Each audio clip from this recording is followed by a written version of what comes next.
Hello? Hang on. Something's going wrong. Good start. Hey, I've got this. Okay, there, it's all good now. Welcome. I just realized I am not lighting up, and we're just going to pretend that I am.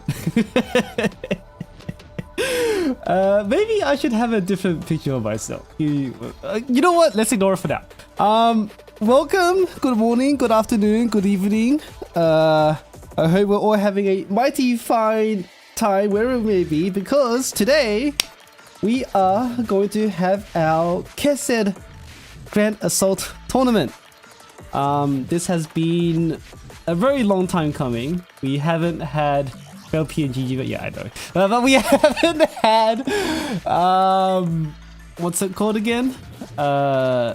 We haven't had a Chesed tournament yet. Like I can't believe Blue Archive, Nexon, never bothered to do Grand Assault Chesed for 16 seasons, right? 1.5 years before we get our first Grand Assault tournament for Chesed. And finally, with the shit, I'm also what's ready. Okay, no, with Chesed finally here, I think this is basically every boss that we want to do as a tournament done.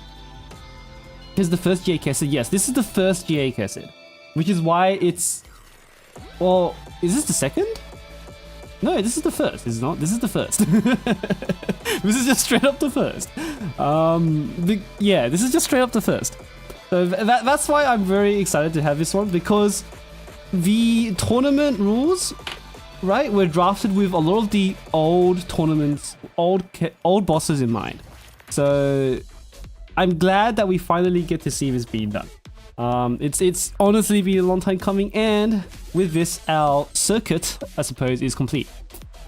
Our circuit is finally complete. You know, my PNG chipper not lighting up is kind of annoying me, but I'm just going to ignore it for now. Because I need to do my introductions, right? Or should I fix this first? By the way, how is my volume or sound? Am I audible over the music? Can you even hear the music? Because I did try to spend, like, audio is the hardest part of doing all of this. Volume is okay? Okay, that's great. You will be hearing the same songs on repeat for the several hours you're going to be here. I did mix together, I think, 17 or 18 minutes of audio, but at least Blue Archive music is fire, right? We wouldn't be getting sick of it just from a 18-minute loop, would we? But yeah, thank you for my editor, Fried Ghost, did the intro, by the way. So that intro video that you saw just then, that was done by my editor, Fried Ghost. I just realized I forgot to credit him in the description, so I'm going to be doing that after the tournament is over. But he's also the same person who edited my last video about Kokma and my last video about Toki. So thank you. And the music was independent. I did also kind of just put together a medley for that, and that was fun in the same way.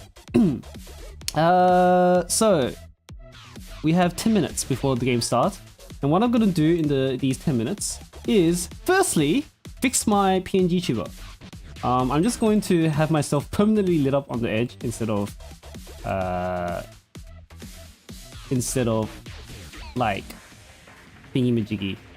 Instead of lighting up when I'm talking, yes, that's the word. because yes, screw it. We don't need myself lighting up. Let's do whatever.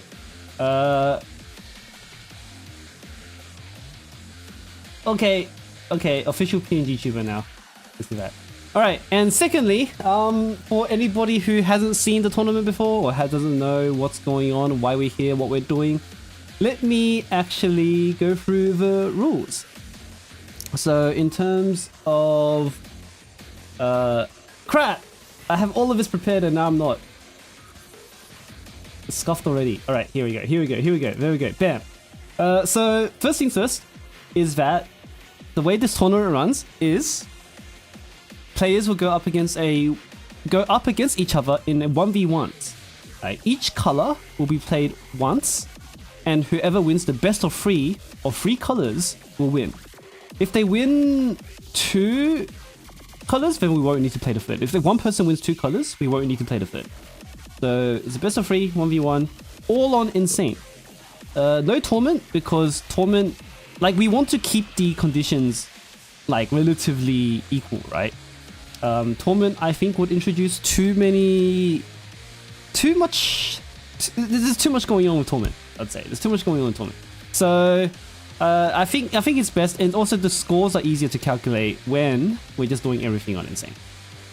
Yeah, and tournament's probably a bit too soon. I don't know. I think even if tournament was to come out later for multiple colors, I think we will stay to Insane. Because I think Insane offers just enough breadth and still has the depth to be interesting on a tournament, in this tournament format. But we can always revise when we get there. But for now, Insane 1v1 best of 3. Next is players are going to get 4 bans each for Chesed. I believe Bina had 5, but this Chesed we're going to have 4. And whoever is banned cannot be played for that game. So if someone bans, Swimsuit Hoshino or Mika, neither players can use Swimsuit Hoshino or Mika.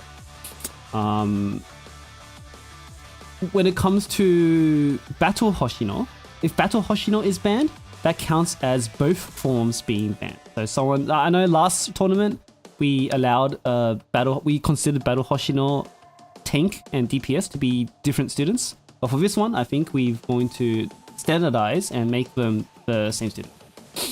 And then secondly, and probably slightly more importantly, players are going to be forced to use a random 1-star or 2-star on their team.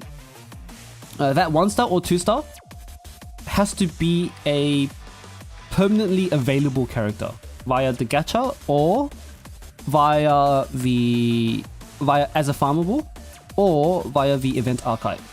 So recently released Welfare 1-stars won't be used as a force pick, such as Idol Mine. But the oldest ones, such as Swimsuit Tsurugi or Swimsuit Shizuko, can show up as a random force pick.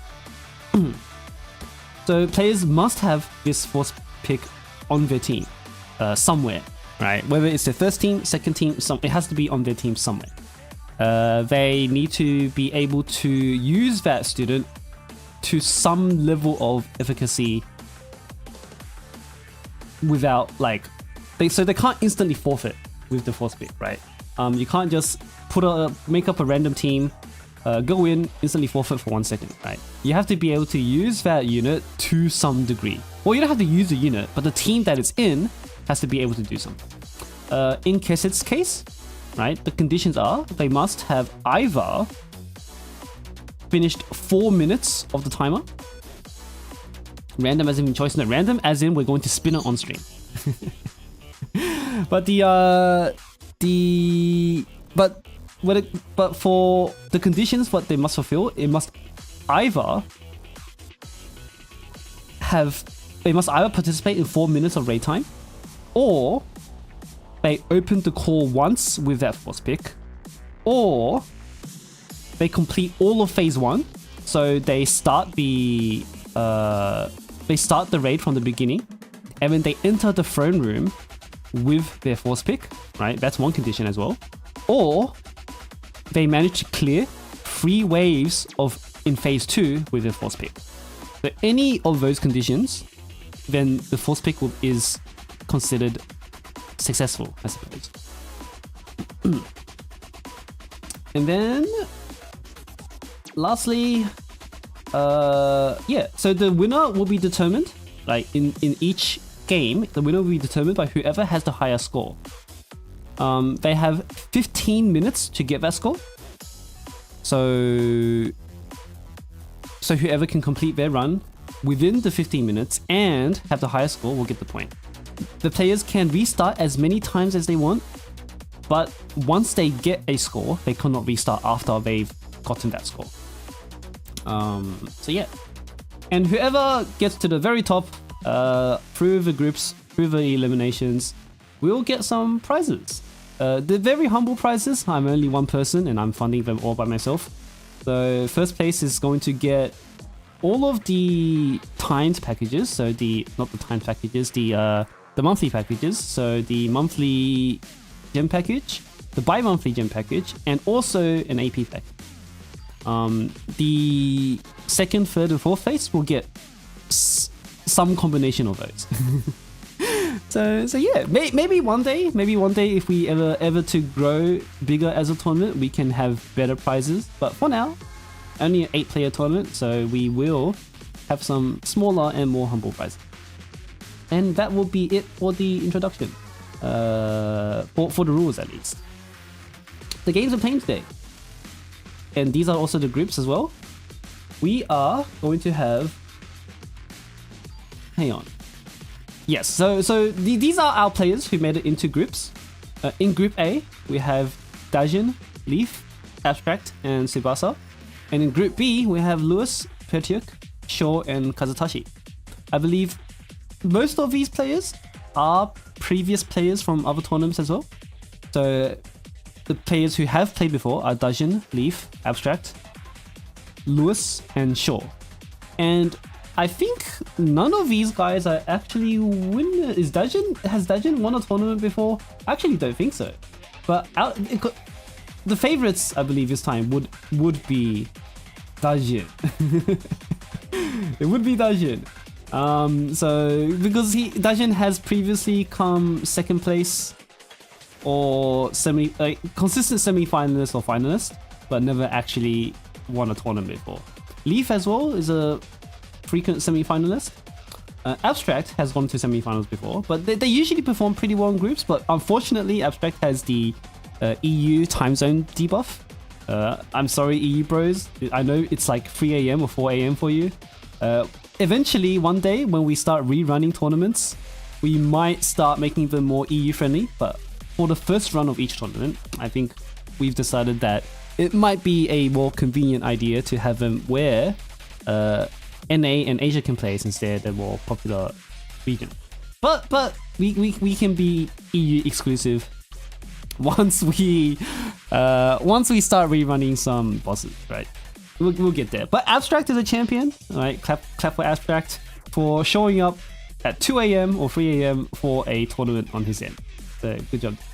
Tsubasa is a new player, so we haven't seen from him before. He is the lowest lead in this bracket, but you never know the underdog when it comes to the tournament, right? Lewis as well, I think, has been a semi-finalist, but hasn't really progressed much further. Pertuk is a new player for this tournament. They are they do have a YouTube. They do content for this game, and I'm happy that they're here. Shaw as well, semi-finalist last time, and Kazutashi is also a D player. And that should do for the intro. When it comes to the games we're going to be seeing on stream today, let me go swap the stream thing over. The games we're going to be seeing on stream today, right? The first game is going to be Pertuk versus Shaw.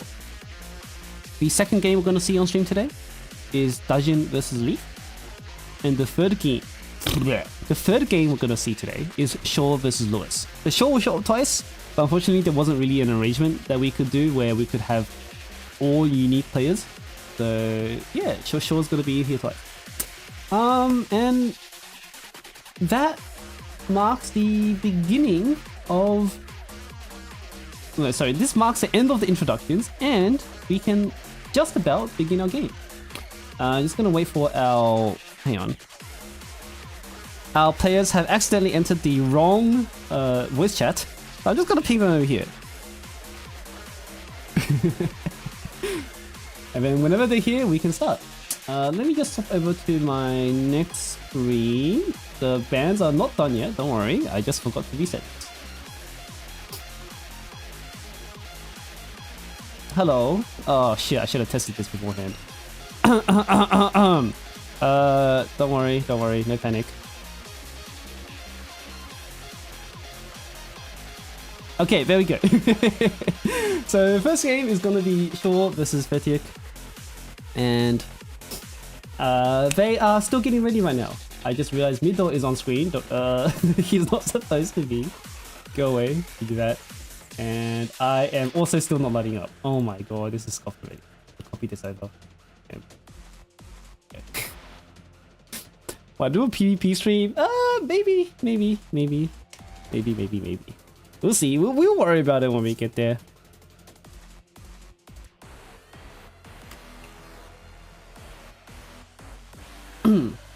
But yeah, our players are still getting ready, so we will just give ourselves a minute or two before we actually start.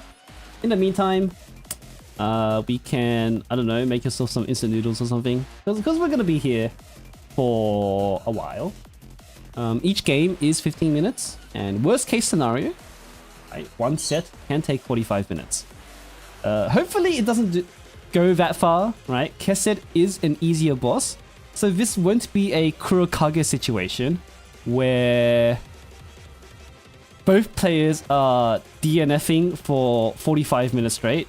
It is a little bit of a hellhole Kurokage, and I think we should have made some exceptions when it came to Kurokage, but hindsight 2020, right? But for now, that's what it's gonna be. Oh, Pertuk and Shaw is actually... Give me 1 moment. Let me do the fix that.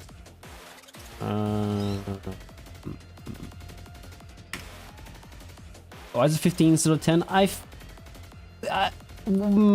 Good question. I think 15 is just better when it comes to Chesed, because we are going to be using...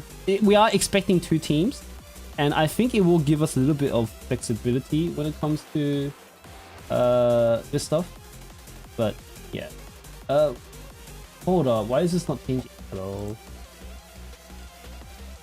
Well, good thing our players are still getting ready. I can figure it out when we get there. I'm just waiting for my ref to get ready now. And yeah, in the meantime, while my ref is getting ready, let me try to fix this shit.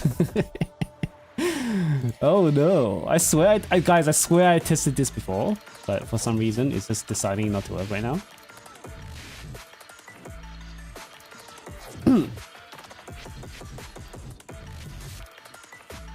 Alright, no, I can fix it. We'll get rid of you. Put you back. And now it's... Oh, there we go, it's fixing. Great. Anyway, ref is still getting ready, but we are just about starting. Both players are here now. You know what? Since we're here, I'm just gonna test if this is working. Alright, great. This is working, but Middle is still here. I did not I did not see any of this coming. Get rid of this. Put me back here. Alright, cool. Oh, I'm gonna have to do that for every single one, aren't I? Jeez. This is so cursed. Don't worry, guys. This happens. Stuff like that, you know, don't think too hard about it. You can see a bit of it.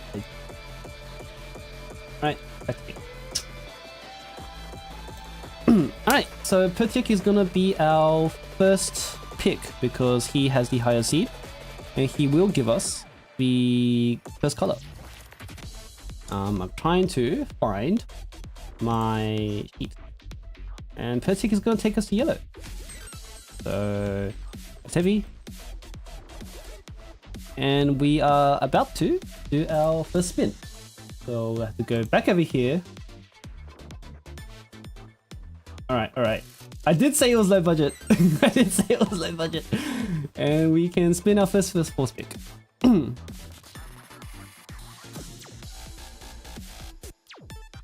Your force pick is... Jeez, it would have been really funny if we got Irie. I mean, Peter. But that's okay. Irie is honestly a little bit unusable, but it is what it is. No Pina, but we are going to see how our players are going to work Irie into their team comp. When it came to the qualifiers, right, most people, when there was a useless force pick, we used them in phase 1. So,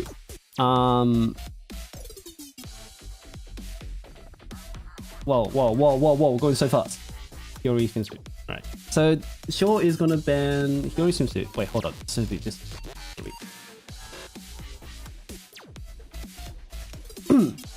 the Shaw's gonna ban Hiyori swimsuit.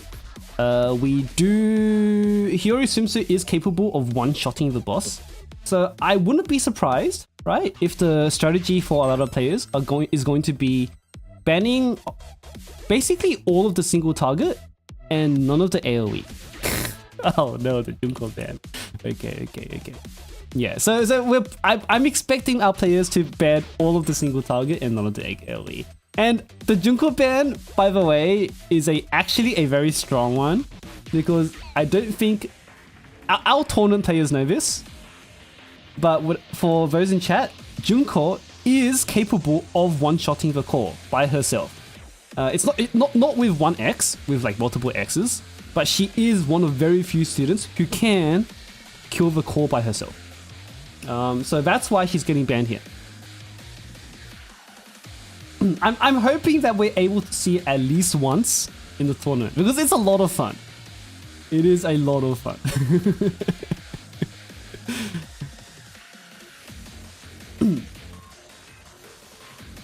Oh, so this is our first AoE ban. We're gonna ban the Makoto. So Makoto, of course, carried a lot of people's qualifiers. Makoto is the most capable AoE student in the game right now for yellow. And she's so capable, in fact, that you could use her for all colors this raid. Makoto, you can use her for yellow, for blue, and for purple. Even at freestyle. A freestyle Makoto can do purple. So I wouldn't be surprised if Makoto is on the permaban list for the entire game. For the entire tournament.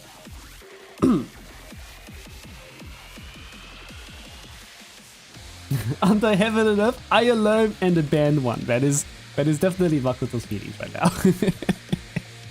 The Mika ban is unsurprising, because as I said, if we're going to be banning single target students, then Mika is definitely one of the top candidates for that.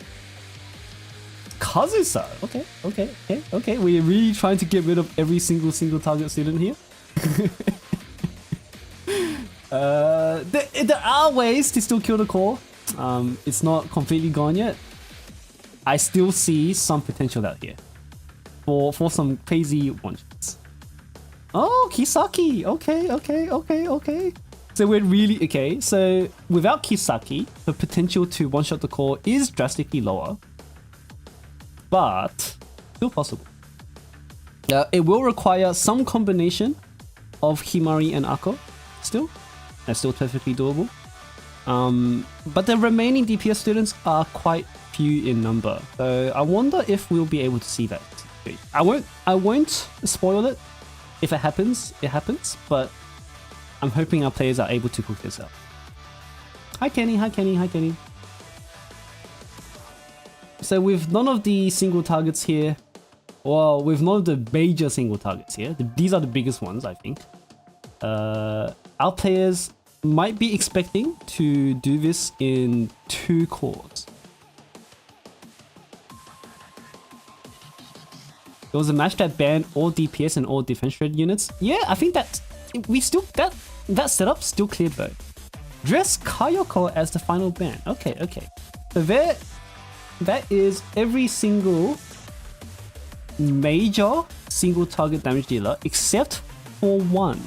I wonder if chat can identify which single target damage dealer is still available.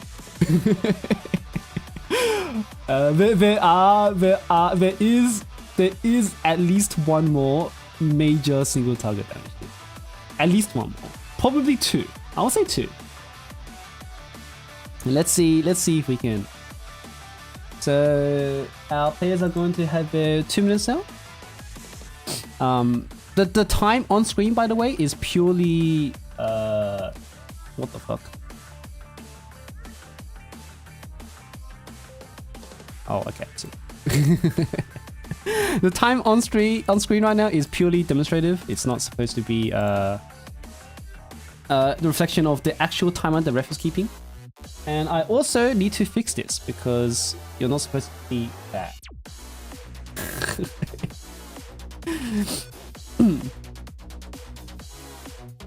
Sure had this reinforce, but it should be okay, probably. Oh wait, it's supposed to be 3 minutes for the timer. Guy, that's scuffed.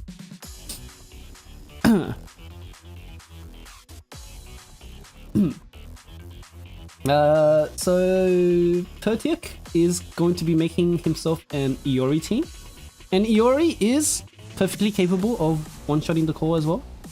It's going to take 2 X skills and some crits, but definitely doable. The issue is, can we get there? And the answer for that is most certainly yes, we can get there. Because with Makoto as the only banned AoE, getting to Chesed wouldn't be good. Irie is probably going to show up on the first team for both players. Is sure okay.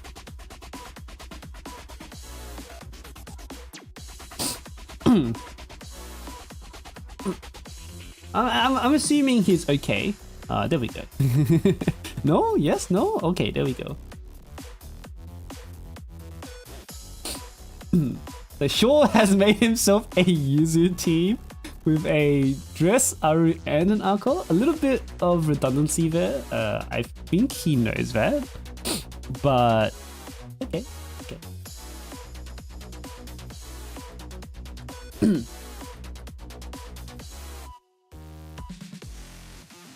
Yes. Oh, okay, he caught on. So the Yuzu, would we really pick Yuzu over Iori? I mean, it's funnier. It is funnier. And technically, in terms of X animation time, right? Yuzu is faster than Iori.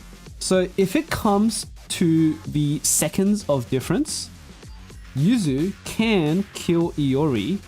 Sorry, can kill the core much faster than Iori can.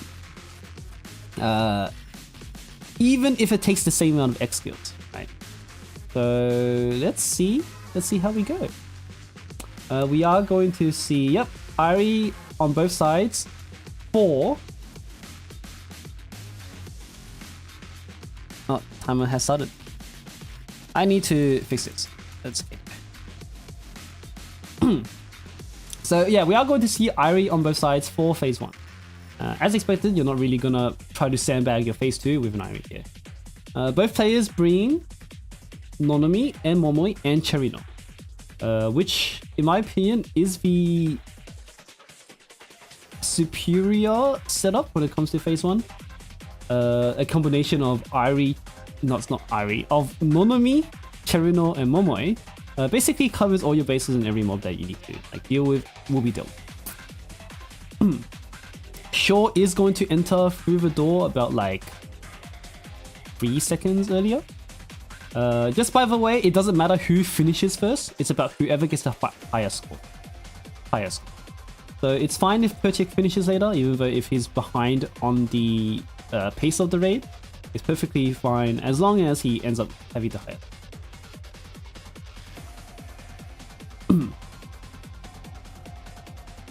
So we're unlikely going to see any DNS today. We're considering how crowded the bans are. Maybe we should have gone with 5 instead of 4. But considering how crowded the bans are and how many options you have to kill Chesed with, we're going to be seeing fast complete runs. I hope. You never know. we never know. Murray having a bit of a moment, stalling the entire team. That happens. But yeah.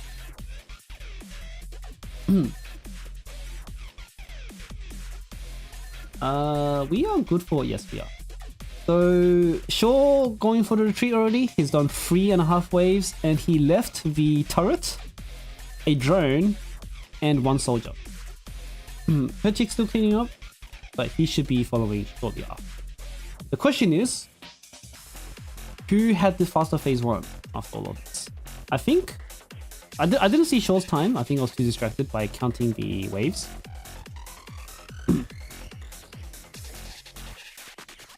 I think he had something like a 1 minute 10 seconds or something. I did not see. Cherino accuracy gacha. Cherino accuracy gacha is definitely opinions. But we don't have that problem with Nonami anymore, so that's good. Because Cherino is a bit of a yikes. Alright, we are going to be seeing the Yuzu. Since Shaw is going to enter first, then I might swap my screen over to his side.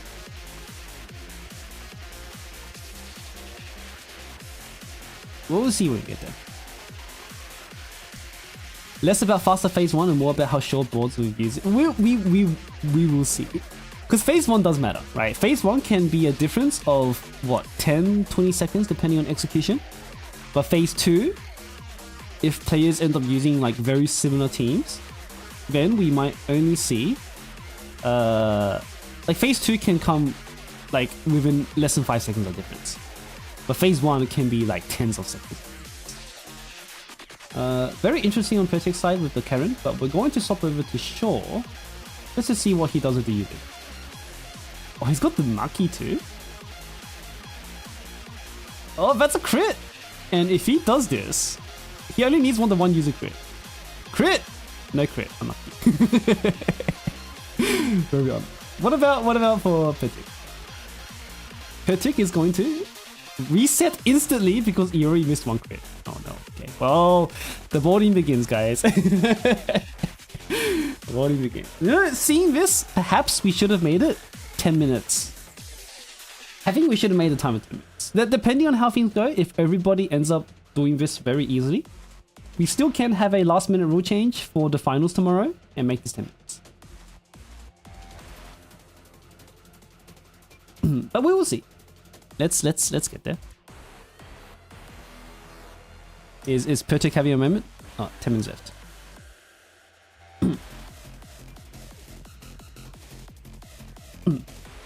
So Shaw's gonna be here for a while. Shaw's gonna be here for a while. 12 minutes is a good time as well. I think we can change it up when it comes to the finals, just so we're not seeing everybody mod like this for hours on end. Since I think the spirit of the tournament was to do exactly not this. But I think there's a little bit of fun of it when we do it too sometime. Oh, there's another Miss Yuzu. Unfortunate. Have to go. Alright, looks like Pertuk wasn't happy with his setup entirely actually. It's like he's gonna go back to phase 1. Very interesting. Are you allowed to post image links? I don't mind, but YouTube minds. So you're gonna get auto modded, I think, by YouTube. And let's just keep an eye on Shaw, since this is this is gonna be very difficult for him because he does need to mold for the core opening. User can miss, yes indeed, user can miss. I think the core has 100 evasion and user has like 97 accuracy or something. But it is a bit of a moment. Oh, that's one crit, and he needs another crit, and he missed it. No, unlucky. I actually do not know if Yuzu can do this in 9 minutes.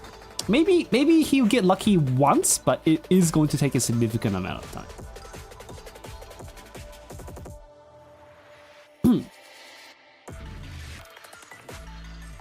And it is very risky as well because we are resetting for the core to even open correctly in the first place, right? That's a miscrit, but it's still salvageable if he hits this one. No, miscrit again. Yeah, Yuzu needs to crit a lot for this. Meanwhile, Pertuk still having this, leisurely doing phase 1. He wasn't satisfied with how his phase 1 went, so he restarted it. Is it 2 mil per miscrit? Yeah, I think a miscrit is like 1 mil and a crit is 3 mil. Oh, back to the crit mode. Here we go, here we go. Opportunity here. If Yuzu hits a crit here, we have a chance. No, miscrit. Or maybe it is critting. No. I think we get it wrong. I think it is critting, but Yuzu might not do enough damage. Someone's gonna have to go back on that one, but I think Yuzu might actually just not have enough damage. Stab mode as well. Oh, true, right. Yuzu's floor. Yuzu has like a 65% floor. Right. So in the worst case scenario,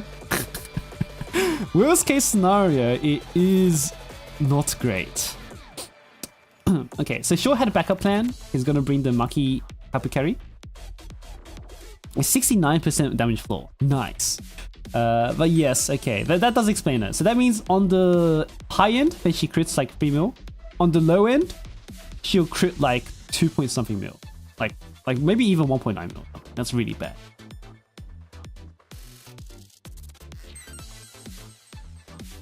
Oh no, even with the Maki, he has to reset.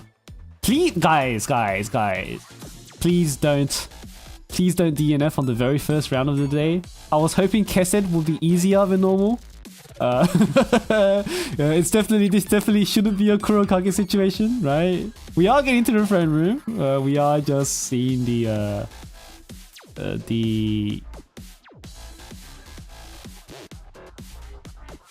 molding unfold.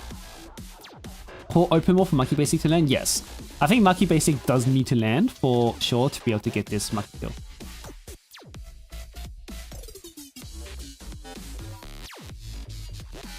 So he's missing like 1 minion, I think. Yeah, he needs another minion kill. Yeah. Yeah, so what he's doing right now is like he's actually molding for Maki to crit a minion so that it opens on time. What I will do personally is go out, send like Mashiro in by herself to crit cross one mob, and then go back in. Like it's gonna cost you 10 seconds, but that's 10 seconds. Oh no, he got lucky. He got lucky. Here it is. Can we see Maki one-shot this score? It is possible. I'm 100% sure it is possible. But it does require a little bit of grits. 1 mil remaining is pretty good.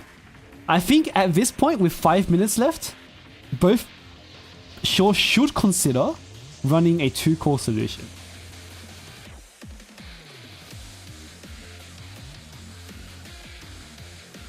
Meanwhile, Pertuk is just trying to really nail down his phase 1. Because maybe he suspects that phase 1 is where it's going to be the most important.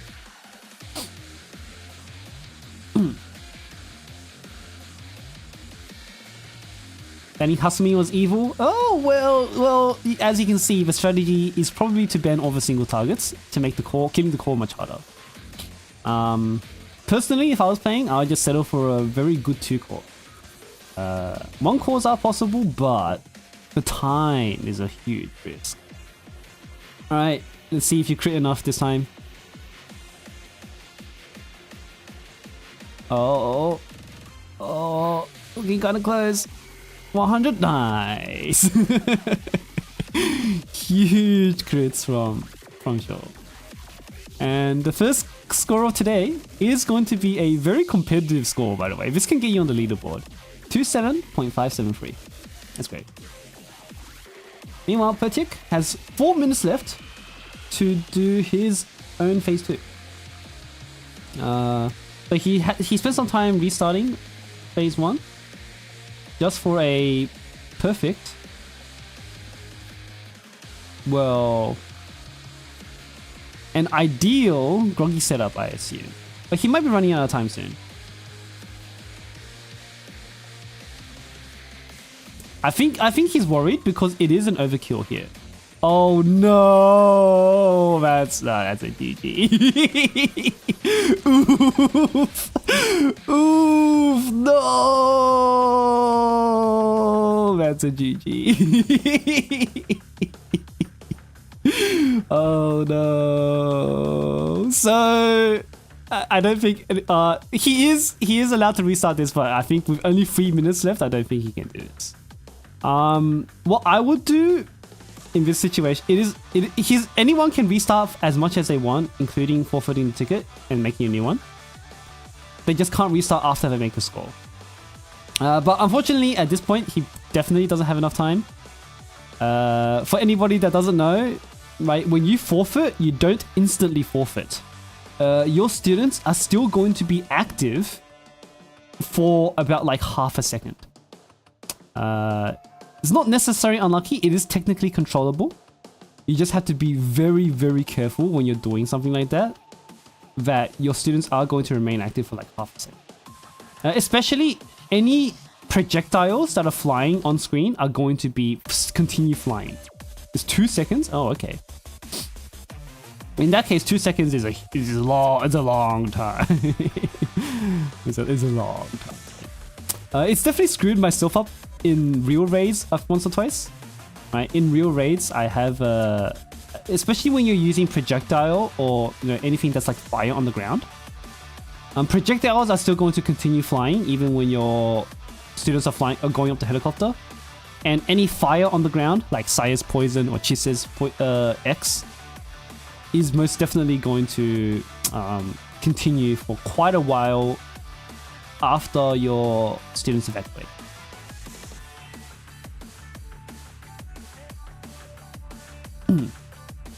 Have I considered instead of DNF have the players finish their current rounds last one? Yes, but also I think the important part of this competition is being able to create a solution with enough consistency and effectiveness to show that you can do it. It's part of the skill. It's part of the skill. it is part of the skill.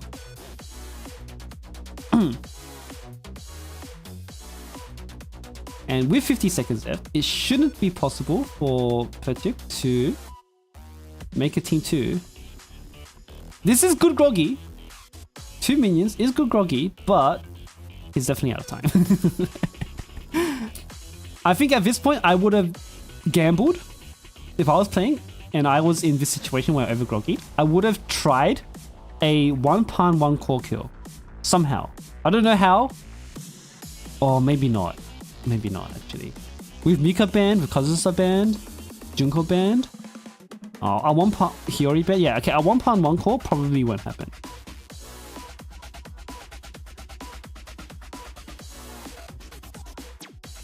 Nah, he won't make it. I thought he's so close.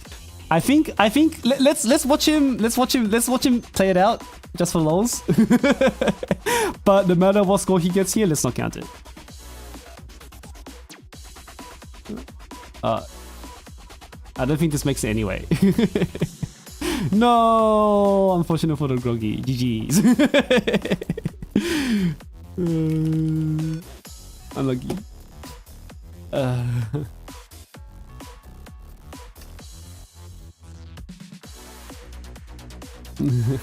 So our first point is going to go to sure.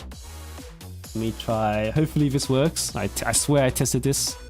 Sure, +1. Hello, please update. Yes, it works. Great. Alright, so Shaw gets no. So because Pertuk lost that round, Pertuk gets to have his second pick of the day. So the loser is the one that picks the next color. So we are going to be taken to the screen, and I need to go over here and do this. Nice try, though. Nice try. Pertuk is going to take us to blue. Great. Blue is good fun. I'll spin. And our first pick is going to be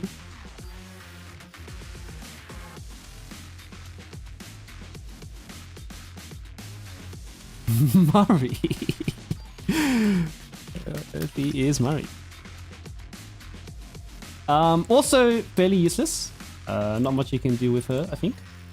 But you know what? Not completely useless. Murray has AoE, guys. guys, hear me out. Murray has AoE. So maybe if you raised her just a little bit, maybe she can kill Mobile too. Maybe she can kill a Mobile too. Which units are on the first pick? All 2 stars and 1 stars in the gacha, and any farmable 1 star, like permanently farmable 1 star. It's Pertuk's wife? It is Pertuk's wife. Let's see how we got it. Shaw's gonna get first ban, and Shaw is going to ban Hanako. Let me see.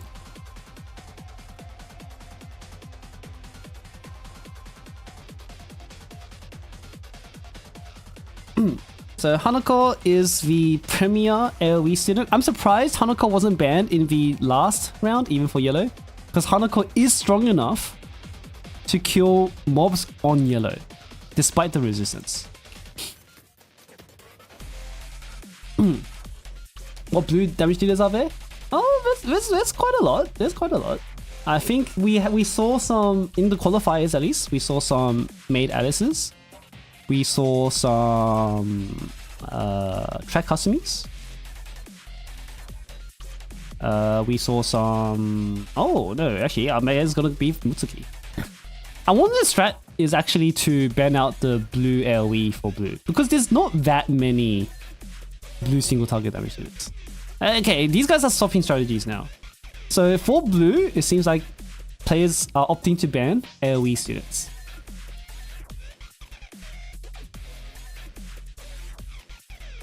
We still have Hinata when it comes to single damage core. Oh, we're gonna ban the Makoto. Yeah, okay. Yep, Makoto is probably gonna be on the permaban list. And I think a Kisaki ban might be ineffective, because even with Kisaki ban, Himari and Ako as a combination is still perfectly capable of killing the boss. What I wouldn't mind seeing though is all of the hyper buffers being banned, so we're forced to do 2 core teams. Because I think you need the hyper buffers to do 1 core teams. Ooh, the Shiroko Terra. Shiroko Terra is also perfectly capable of killing the boss in 1 core.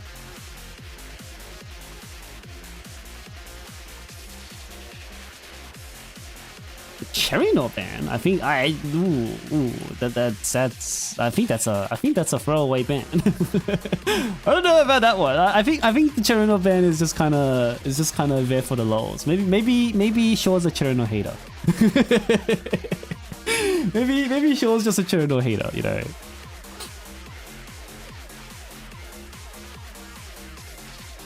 When it comes to single target, Hasumi is available and Hinata is available. As the strongest options. Hinata is capable of one-shotting the core in 1x, so that will be the fastest way to get this. Yeah, so Hinata is available and all of the hyper buffers are available. So I am expecting to see Hinata one-shot the core in phase. Oh, but Hinata can miss. Yes, but it's not random enough that they won't be able to get at least 1 kill in 15 minutes, right? Right? Yeah, maybe? Question mark?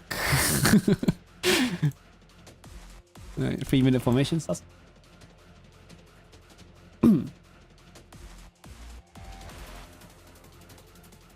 Hasumi can kill 1-tap 4 with X and basic. I thought she needs 2 X's.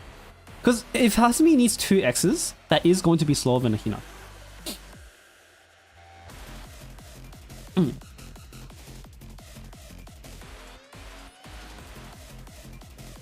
4 crits. Yeah, 4 crits isn't that bad.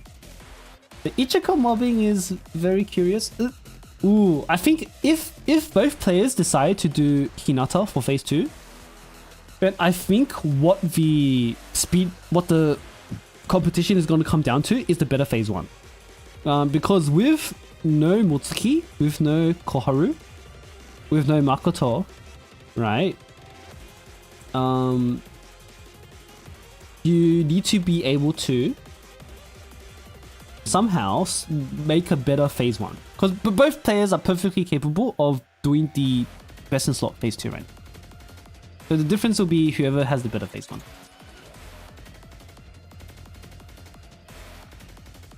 The AoE for Iroha Ibuki is huge, but the issue with Iroha Ibuki is that it can't clean up the sweepers.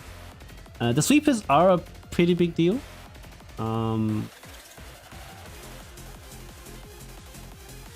And I don't think Iroha attacks fast enough to kill the sweepers.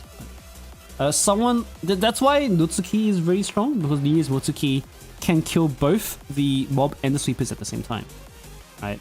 But when you use Ibuki and Iroha, after using the Ibuki X, you'll be stalled trying to kill the sweepers after. Mari on the core team for sure. Yes, I totally see it. The reason is because Hinata does enough damage on her own without the extra buff. So this is a very smart play from Shaw using Murray on phase 2. Since now he is completely uninhibited for phase 1. And his phase 2 is still strong enough to kill the boss if it needs to be. To kill the boss anyway. Probably. Probably. I assume that's the train of thought, but we'll have to see what happens when we get there. Because even if Hinata can't kill it in 1x, she can kill it in 2x's.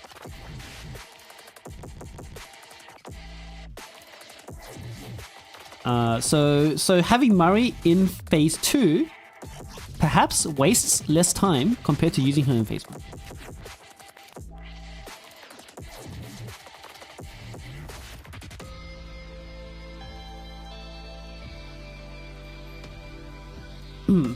And our 15-minute timer starts now.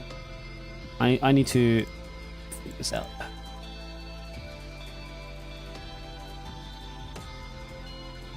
And it should be enough. Well, they can always use 2x's. And doing 2x's for Hinata is less time loss than potentially using Murray in phase 1. Momoe is strong enough to do phase 1 in blue, but she's not strong enough to wipe the waves. And the sweepers. She's only unfortunately strong enough just to kill the mob. Okay? So Shaw is instantly backing out because I think they realized, oh okay, I thought it was going to be I thought it was a starting school issue, but it looks like they just straight up changing their students. Okay. Oh, Shaw remembered the Koyuki exists. Alright. This is gonna be the difference.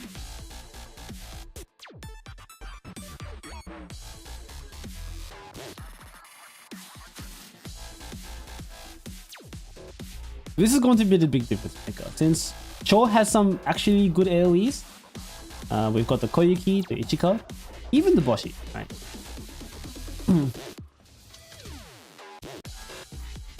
On Pertuk's side, we just have the Momoe, Iroha, and the Chesed. In terms of quality, Shaw has the better student. But maybe we can see something work out for Pertuk.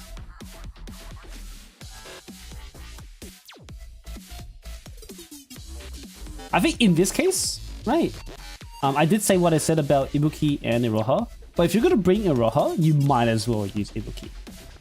There's no point using Iroha without Ibuki, because Iroha simply doesn't hit enough mobs on her own to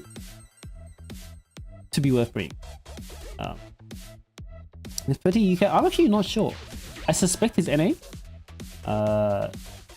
Given his accent, I think.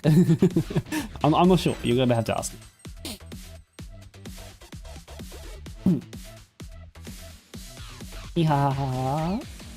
Okay, so we've got a.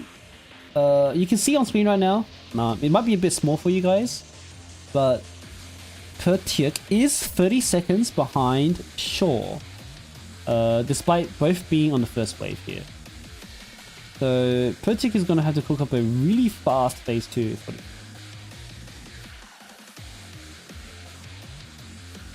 Yeah, Iroha is unfortunately too slow. I think bringing the Kohori as well is a very big slowdown.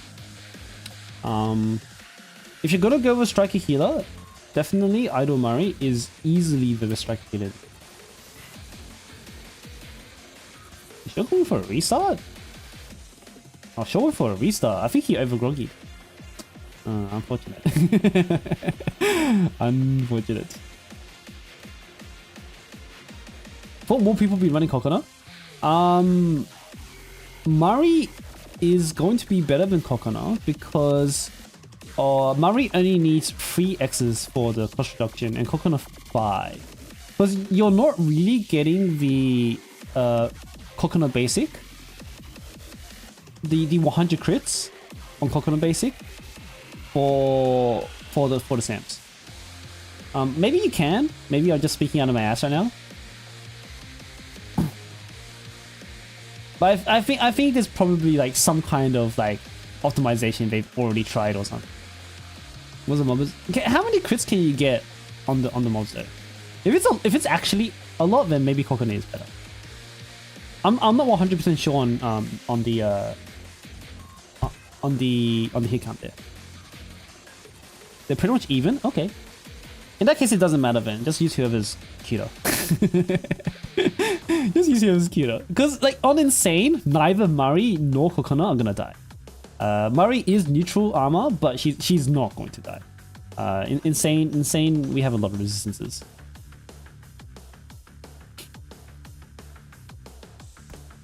Oh no, Pertuk spent all of that time doing phase 1. Pertuk has only done 1 attempt, by the way. He spent all of that time doing phase 1, and then Iroha griefs his run. Oh no, this is unfortunate. Huge rest in peace.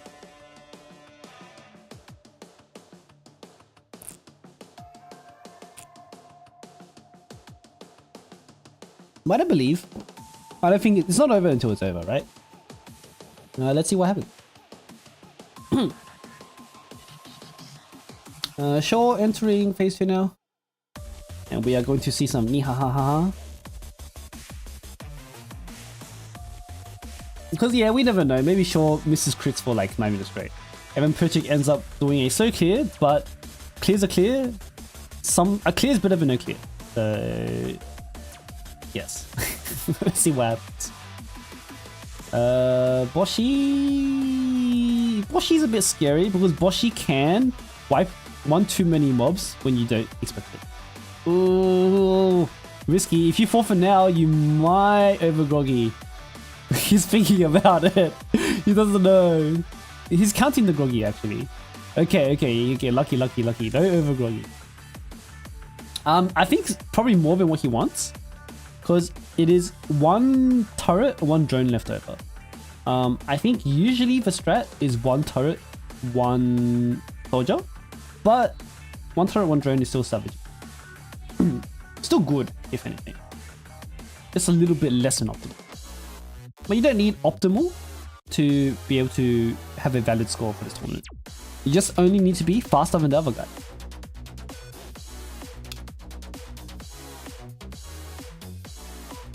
Does Hinata need Charo basic? I don't think so. If you're gonna use 2 Hinata X's, it doesn't matter. Like, it really doesn't matter what buffs you have on Hinata. As long as you have like an attack, as long as some buffs are on her, he'll kill.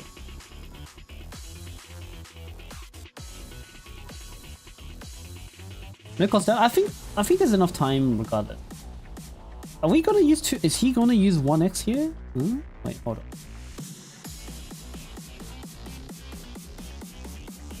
Hold on. Let's take a look at this, guys.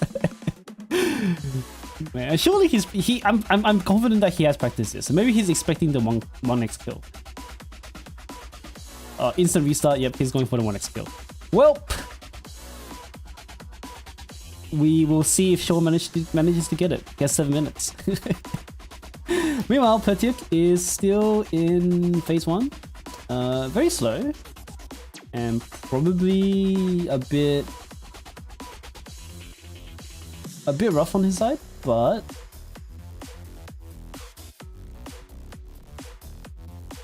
it'll be okay. This is the last wave, and hopefully Iroha doesn't grief him again. Oh, you have to forfeit soon, or Iroha's gonna grief you. Iroha's gonna grief you. Don't get griefed by Iroha. Oh no. Oh no. Okay, no, he got it. He got it. That was scary, but he got it. Okay. Alright. Meanwhile, Shaw is on his way to Hinata crit morning. So in terms of phase 1 times, Pertuk has the far slower phase 1. And I don't think it's possible for Pertuk to catch up on time. But Pertuk can still win if Shaw misses crits for 6 minutes straight. He's gonna close, he's not gonna make it on time.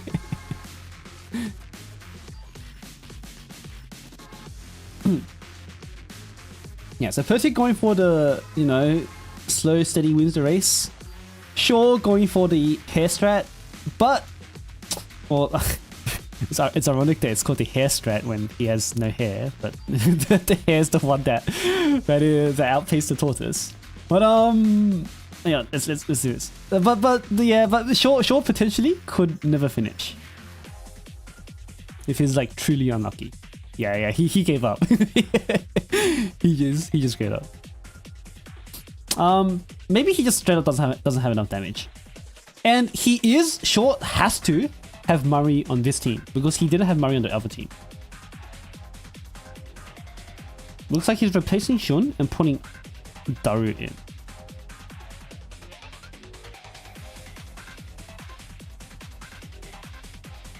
Oh, okay. With 2 X skills, we will be, if Hinata can get 2 X skills in, then we will be able to see a clear hit.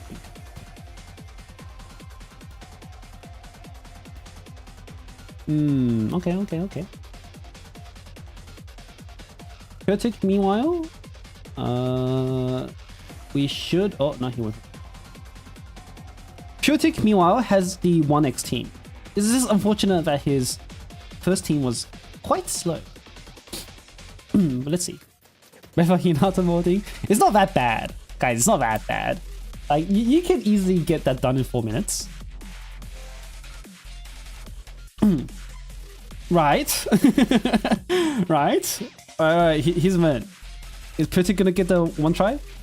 He almost got it 1 try. Oh, he's just gonna go for 2x. That's fine too.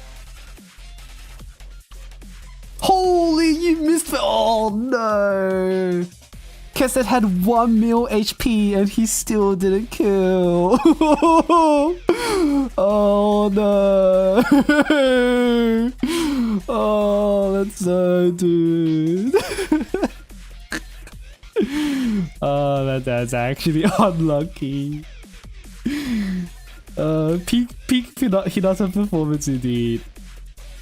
Alright, we'll see both at the same time now. Pertuk is gonna go for another one. Okay. And he is on his way to do a quick kill here. Yep, there we go. Pertuk got the score. And I think it's still going to be much slower than Shaw though. So sure, the best chance for Pertuk is if Shaw doesn't clear.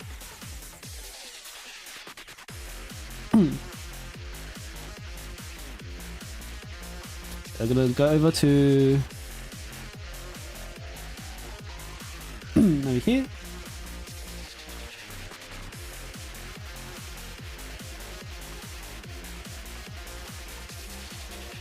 Ooh, this might be a miss. Oh, no. We might be okay. Are we okay? Okay, I don't think this one's making it. I don't think you have enough cost to do this. So I think Shaw might have dramatically underestimated or overestimated his capability with Murray as deadweight here. He must have prepared something though. I don't think he did this completely unprepared. I think he did prepare a solution expecting a special deadweight, but he might have miscalculated something somewhere. I think he swapped off the Ui because maybe he wasn't getting Ui to die fast enough or something. I would try Daru, honestly. At this point, you need to be trying Daru. Shaw has a much faster phase 1. Shaw has a much faster phase 1. Shaw, I think, had a 2-minute phase 1. While Pertuk had almost a full timer 4-minute phase 1. It's not how you start, it's how you finish. That's true, that's true. Again, hair in the tortoise, right? Pertuk went slow and steady and got the guaranteed kill. Shaw, meanwhile, is having troubles. We have 1 minute left. It's completely possible that in 1 minute we fail this. Fuka? I think Fuka doesn't do... Will Fuka do enough damage? Provide enough damage debuff for Hinata? Well, the problem with Fuka is that if you use Fuka... Fuka normally comes with a second special buffer. Since if you use Daru, your Daru is going to be overwritten by the second use of Fuka. But the thing is, Shaw cannot use a second special because he has to have Murray on this team. Right? He has to have Murray on this team. So I think Shaw actually DNFs here. Unless we see a miracle like God crit 6 mil 1x skill. No, that's not happening. I saw the crit. One Hinata crit was 900k damage. There are 5 mortars. So even if Hinata full crits, Shaw does not have enough damage to get the crit. So it's actually over by default for Shaw.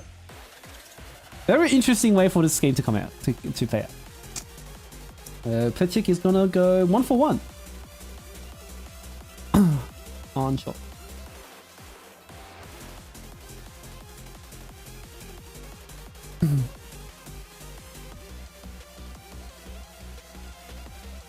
Alright. Oh. So our last color is going to be... hang on guys, let me reset this thing. Our last color is going to be purple. So we got taken to purple. They are 1 each. So we have to play our last remaining color, which is going to be purple. And in the meantime, while they're figuring that shit out, I am going to spin the wheel.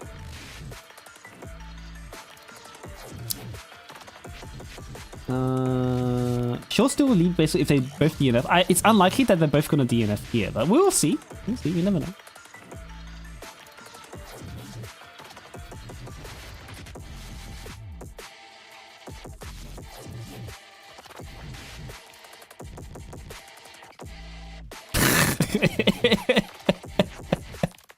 I was biting my breath, staying silent. Your force pick is Tomoe.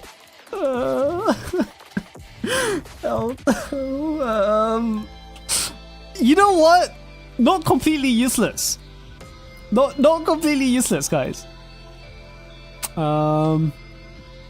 Because Tomoe can make you run fast. Tomoe can make you run fast, so it's not completely useless. All right. But it can be a bit grief though, because it might position your students in ways you might not expect.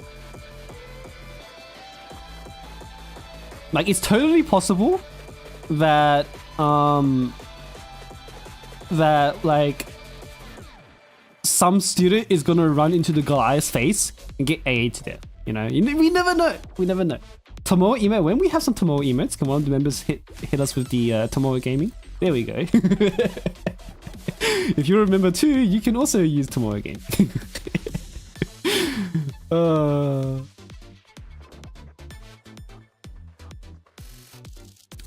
Alright, so Shaw's gonna hit us with the Maid Dory Band. I see that swimsuit.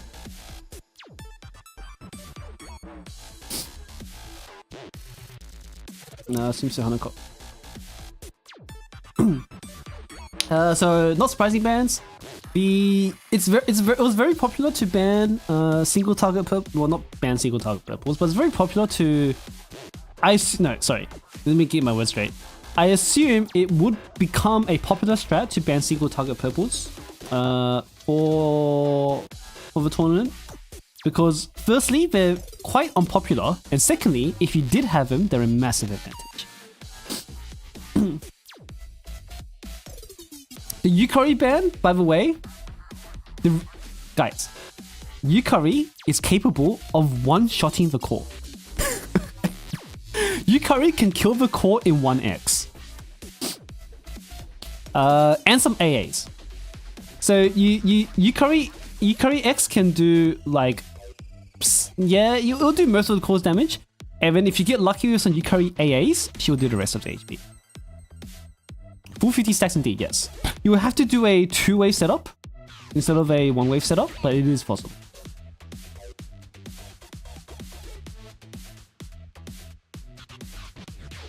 Ooh, this is looking spicy.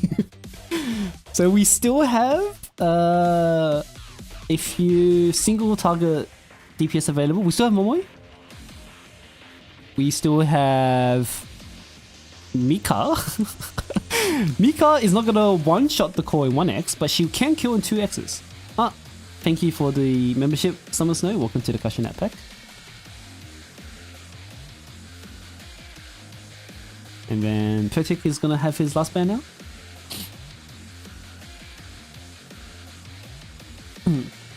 Yeah, so I'm expecting maybe some Mikas. Mika can kill the core pretty quick, even on the wrong color. Ooh, gonna get an Ichika ban. Both players here, look like they're going to have some very slow phase 1. No Yukari, no Ichika, no Momoji. We still have Renge for mobbing. Ooh, but here's the twist, guys. Renge is available, but Renge can get griefed by Tomoe, because Renge's range is a cone. And if Renge is close enough to the enemy, then the cone becomes really bad. So I wonder if we will see some shenanigans here.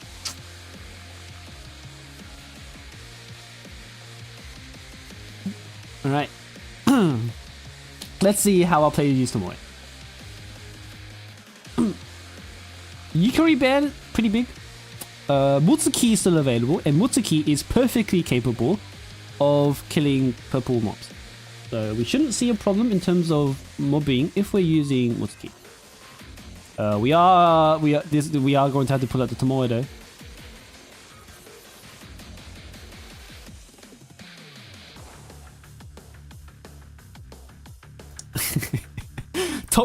Tomoe plus Cherino, huge stonks, am I right?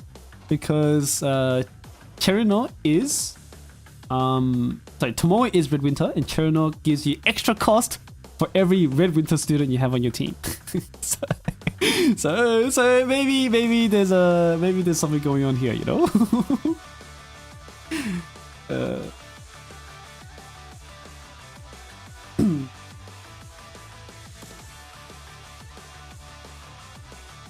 Yeah, but we can.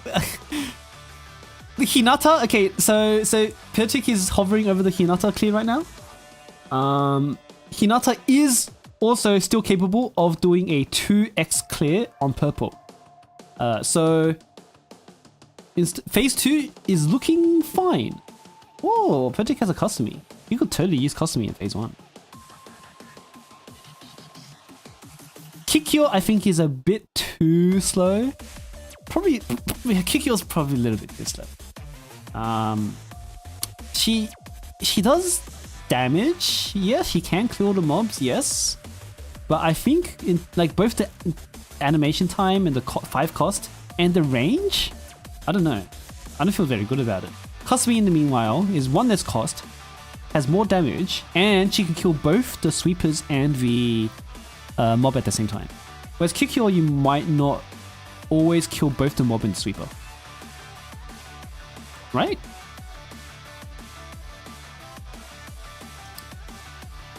And phase 2 is fine, but phase 1, you don't want to be stored by sweepers.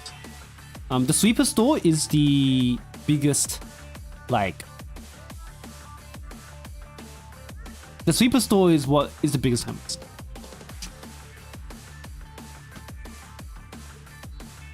Neither player has a Momoi, which is a little interesting. Oh, okay. Well, my timer on screen is wrong, by the way. The ref did add 1 minute to the timer. So we are going to see this hit 0, but they still have officially 1 minute in it. Momoi can do mobbing. Momoi is very good at mobbing. Because of her fast attack speed, she can stop targets really fast and kill stragglers and sweepers much better.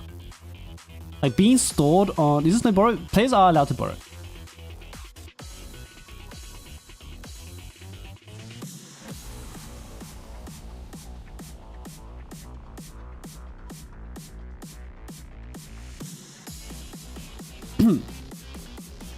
Neither has no way. If they had Momoi, I think they would be using Momoi, but potentially they might not even have Momoi. What is this? What is the Kisaki Fuku? Whoa, sure, what? No? Huh? Maybe it's because he's using Himari on his second team, so he might as well just put Kisaki here for cost. Might be a little bit overcooking here.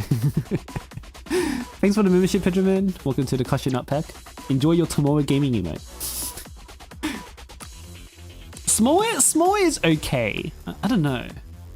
I wouldn't trust her. Okay. I wouldn't trust the Smoe.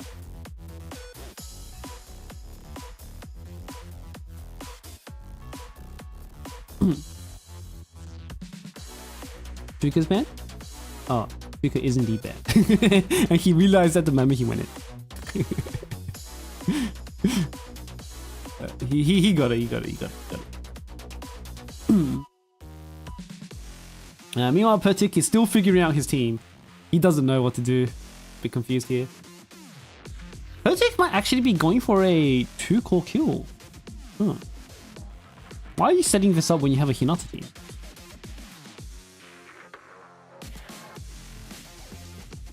No, you're not gonna use Hinata in phase 1, are you? Surely not. You had a pretty good setup. I would say Hinata can definitely 2x. Like, using the optimal setup, you can use 2x's to kill the core king. Or maybe you can't. Maybe I'm wrong and you actually can't kill purple Chesed with Hinata. I feel like you can though. Yeah, but Pertuk might be going for a 2-core.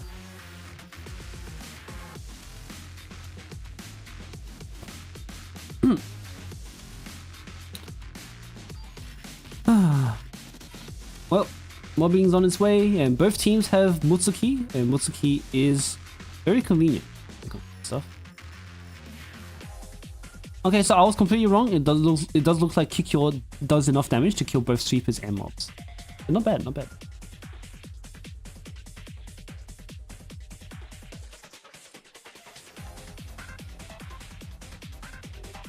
I haven't seen Shaw use the Tomoe X, and I think very good, because if you use the Tomoe X, And what happens is Mutsuki is gonna run up really close and ruin her X.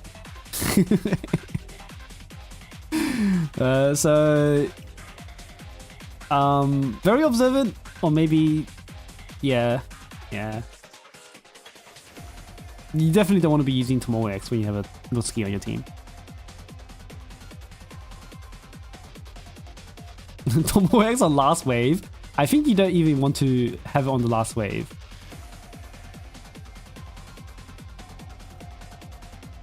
If you really wanted to optimize your phase 1 time, the best way to do so is actually to use track Yuka. And then, you know how your students pause for like half a second after clearing all the mobs? What you can do is use track Yuka to make her move during that pause.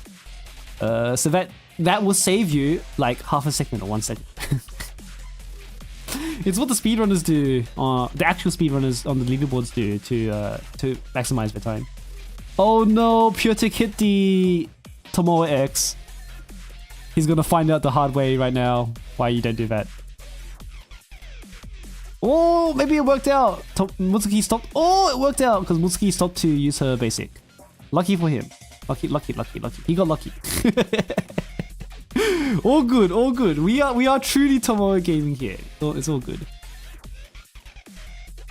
Hinata here demonstrating why she's not a very good mobber at all. You just saw Pertuk use a Hinata X on 2 soldiers, and it completely whiffed both. Oh no. So Mutsuki is gonna have a very bad time clearing all of this now. And both players still in phase 1.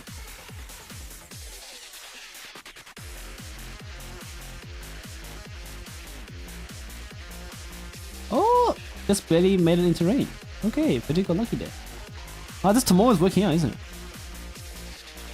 Oh no, he used Tomoe X at the wrong time. Now they...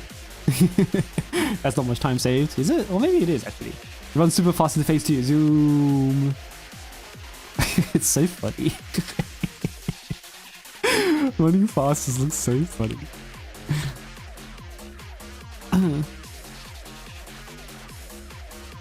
Okay, so not that great for Mutsuki here. It's actually looking okay.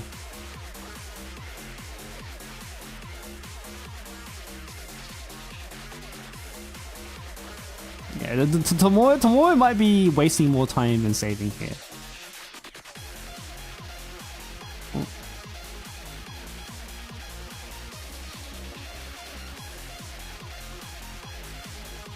Meanwhile, Shaw running the Iroha team. Oh, stalled by...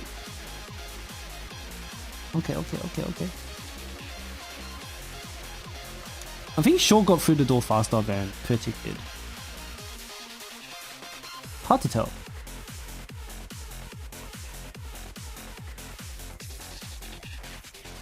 Pertuk is going to be on his second last wave. Are you gonna clear the mobs for Groggy phase in the next wave?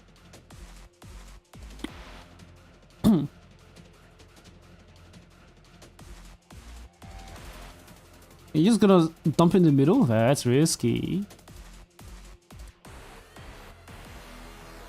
That's very risky. That is very risky. Oh, you're not even gonna Mutsuki. Okay. You're gonna Hinata instead. Pertuk has a chance of timing out here. He might not have the Groggy. No. You can't keep that. You can't keep that. Oh no. Well, worst case, he can always restart his ticket. Okay. Let's get he left 1 soldier. Maybe it's okay. Maybe because he's going for the 2 call, maybe it's fine.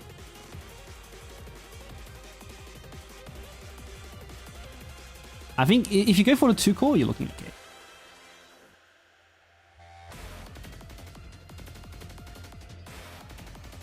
Why is Shaw restarting? I haven't been watching Shaw at all. Guys, why is he restarting? Is he just not getting the Groggy he wants?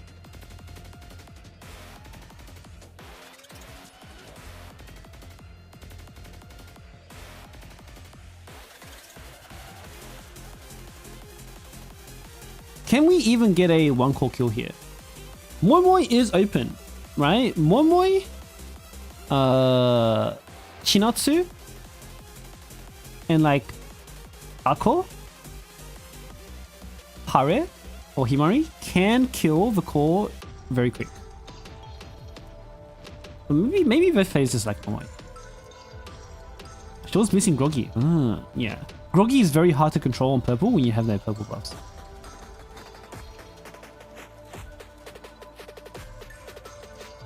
Oh, Pert doesn't have a Momoy Borrow? Yeah, that would probably do it.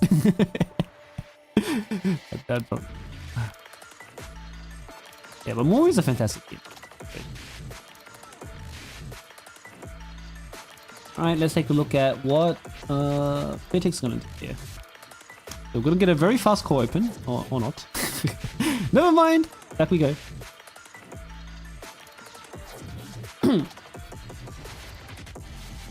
Alright. So... Shaw gonna do his last wave. And if he finishes this wave here, he is going to be 1 minute faster than Pert. Just for phase 1.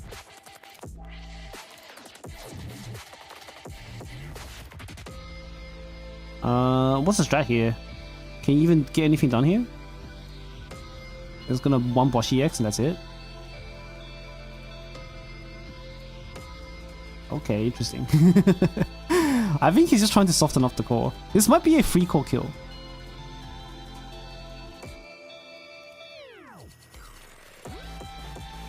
%38% attack speed. It does when it comes to Izuna, Kuroko, Nonomi, and Boshi. All of them benefit from attack speed. But I can see the strat. I can see what he's doing here. And it also helps with the mob clear. But I think Pertuk is just going to go for a multi-core clear. I think he knows that he can't do this in 1 core, so he's just going to take the most stable way of doing this, which is just opening the core multiple times.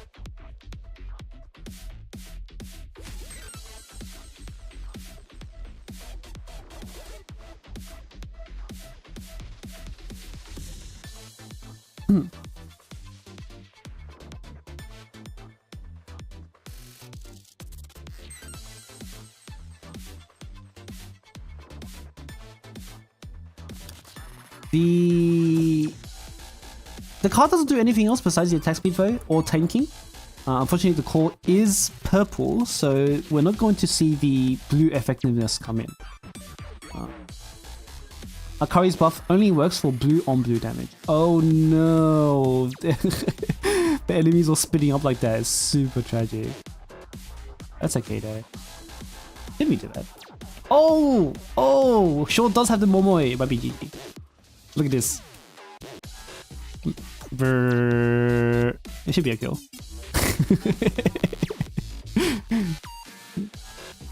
Brrr. Wait! You missed it! Unlucky. Very, very unlucky. Alright, what about Pertuk? Oh, Pertuk restarted. Oh. Well, in that case, back to Shaw we go.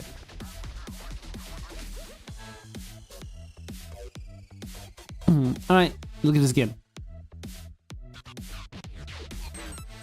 Brrr.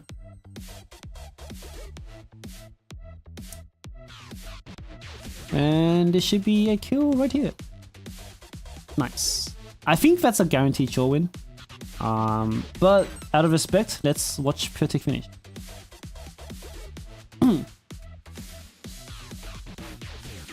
Yeah, it's definitely over because I think Chauvet got the 27.46 and he was also faster in phase 1.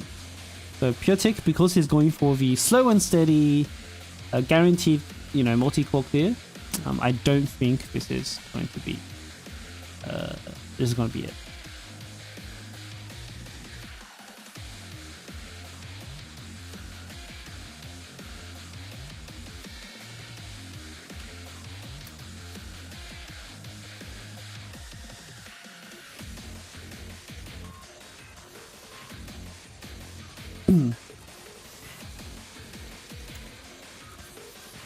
Hello, I have the wrong screen on. For someone PC. Okay.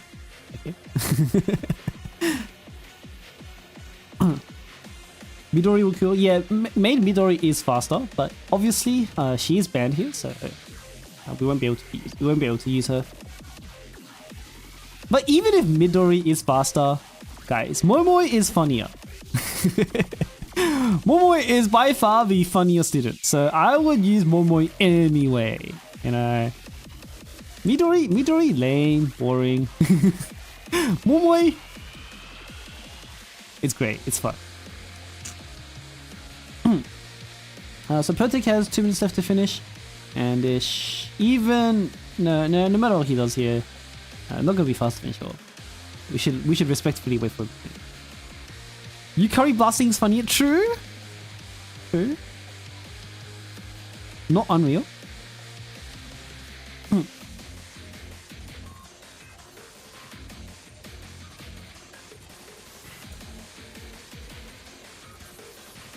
Midori slander. It's not Midori slander. It's just a.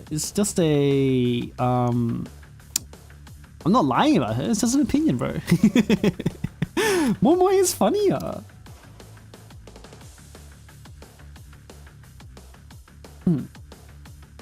Okay, yeah, so I think his best chance here is going to be...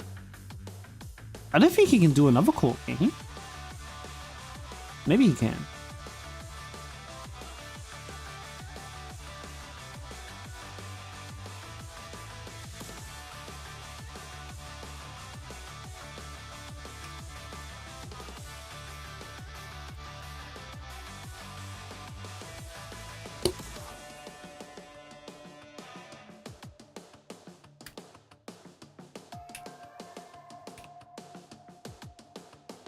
Sorry, doing some stuff at the back right now.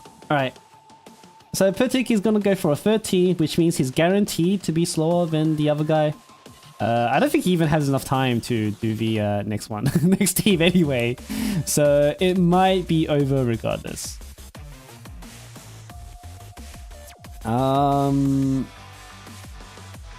Is he gonna try? He's gonna try. Loading screen is too strong. I think he needed to go for the Hinata. But oh well. I don't even think Wakamoe can do it. 20 seconds, GG. He's still here, it's GG. Alright. Well, I'm just gonna give the point to Shaw now, prematurely. So Shaw wins this one. 2-0. And congratulations, Shaw, for winning the first game of today. So gonna go pop over here, and we can see, despite the scuff display, wait, it didn't update. Mushi Mushi, please update. This game sucks. My UI sucks. Well, whatever. You get the point. Shaw is gonna thingy win this game. Maybe I have to do this. Hold up. Oh. Okay, there we go. Right. So now we're going to have our next games almost immediately. Because our players are ready. So next is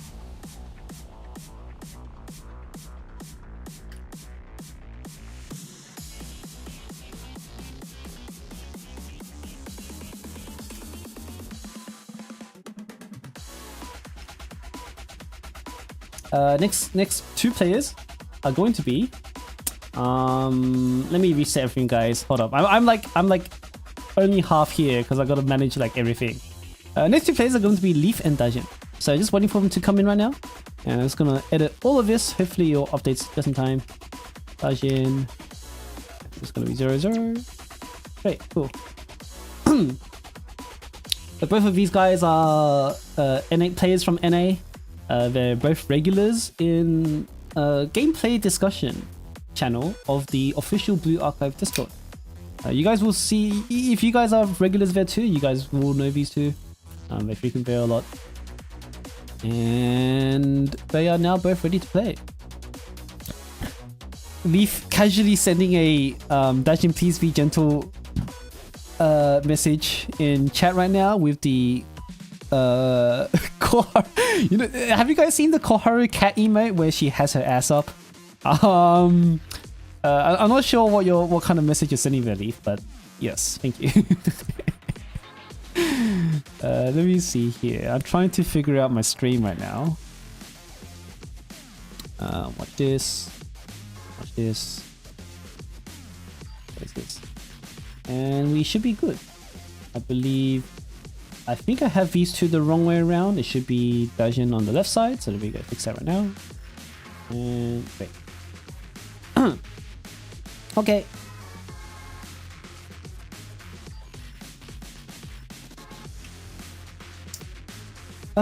So I'm gonna spin the wheel as we wait for them to figure out what we're going.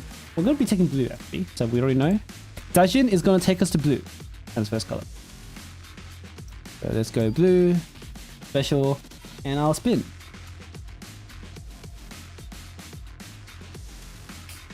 And Chesed. No. Okay, fine. I wanted to see the Chesed. Oh, that's fine. Oh, first look is gonna be a curry. Not that useful, bit of a nothing, but chances are my other players are going to try to use her. She's just going to show up in phase 1 as a deadweight. Curry here. And the first ban is going to go to Leaf. It's not that bad. Like, I'm pretty sure Curry still basically does enough damage if she's like maxed out and has both her buffs. It's something you don't really want to deal with though. Oh no, Leaf going with the instant Hinata Maris ban, Dajin going for the Hinata ban.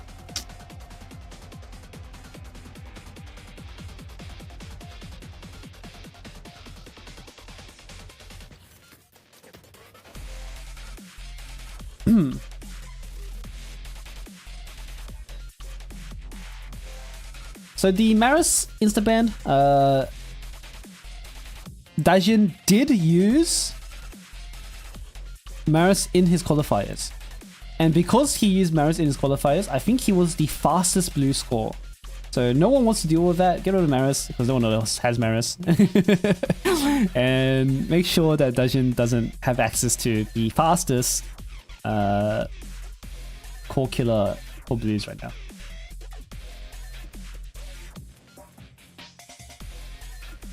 We'll get a Kuroko ban. Shiroko.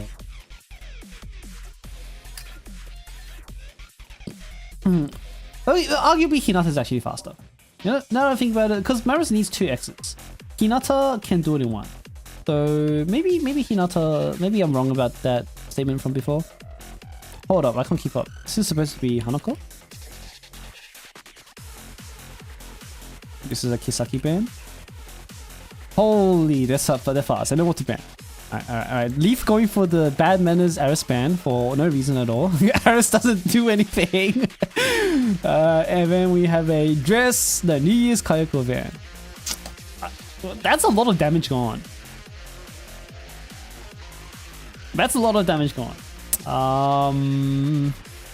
This is going to be decided in phase 1. Nutsuki is allowed.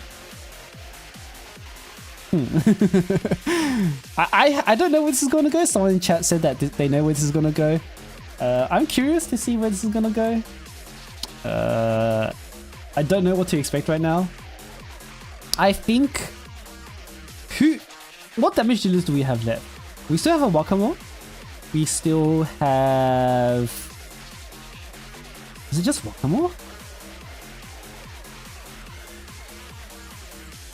I mean, Mika can 2-shot. But do you want to use Mika? Kaho. You're right. We have Kaho. Kaho can actually 1-shot. You're right. You're actually completely right. Kaho is really strong.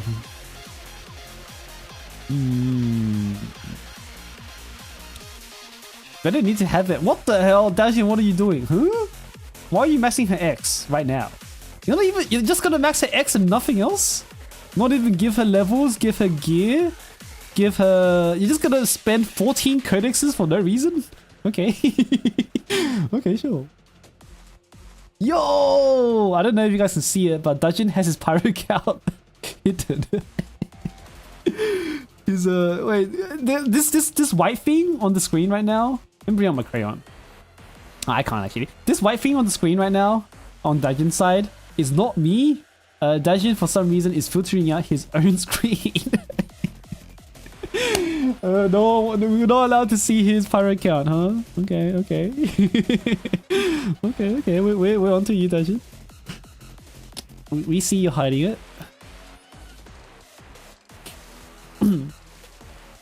Leaf, meanwhile, trying to cook up teams, probably a little bit underprepared. Dajin was instantly ready and knew what to do, so I think Dajin's gonna steamroll this one. Probably. 200 billion? Probably 200 million, not billion. Sorry, one call? Yes.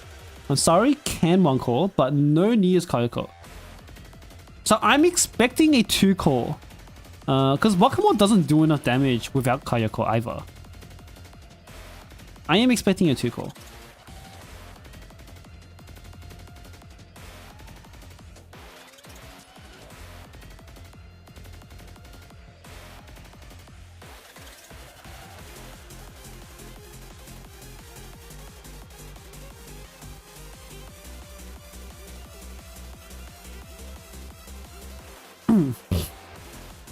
Michi crit time? I don't know about that one. This is definitely a 2 core. Hey, this is most definitely a 2. I don't see this being not a 2 core.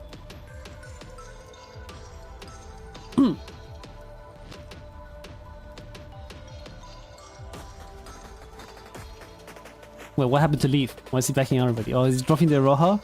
He doesn't like the Roha at all. I don't like the Roha either. I think the Roha's way too slow. What are you borrowing? No way you're gonna borrow your Roha. Okay, there you go. With Mutsuki and Koharu both up, it should be a very fast and easy phase 1 for both of them. The Serena is really nice because Serena lets you move your students earlier so they're not stuck doing nothing. After clean room. Tsurugi's really nice too because her movement speed can make you trigger spawns earlier as well.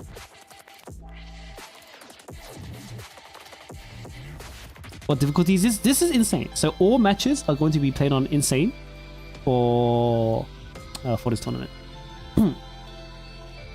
I think Dajin is respecting Leaf a lot. But I'm not sure if Dajin knows this, but Leaf told me just before the tournament started that he did not practice at all. so usually when it comes to these things, you know, the most prepared are the winners here. Like a preparation goes into a lot for this. Just practicing scenarios, just playing around with different band situations and playing around with different force pick scenarios. That is what gets you the furthest in this tournament. And I can speak from experience for myself because that's exactly what I did to win the Gods one as well. And Dajin did nothing but prepare, I'm pretty sure. Because he decided to not mold Torment this season. Because he just wanted to play the tournament. So Dajin going for the cleanest and fastest phase 1 possible. Oh, look at that. Perfect spawn kill. That's beautiful. Yo, you can Akari that. Do it. Use the Akari. Yeah. Oh, it doesn't even kill. That's unfortunate. And then we've got the Mutsuki. Wait, we have an open call by Leaf. So Leaf is going for an early open here. And he's gonna, so he can set up for his next team. Okay. Wow. Dajin timing the knockback perfectly. So that even though Mutsuki was initially out of range, she became in range when she got knocked back by Chesed. Very interesting. We can't see Dajin's groggy because it's censored, since he was censoring his pyro count. But we can probably guess how much it is. He left two drones up. Oh yeah.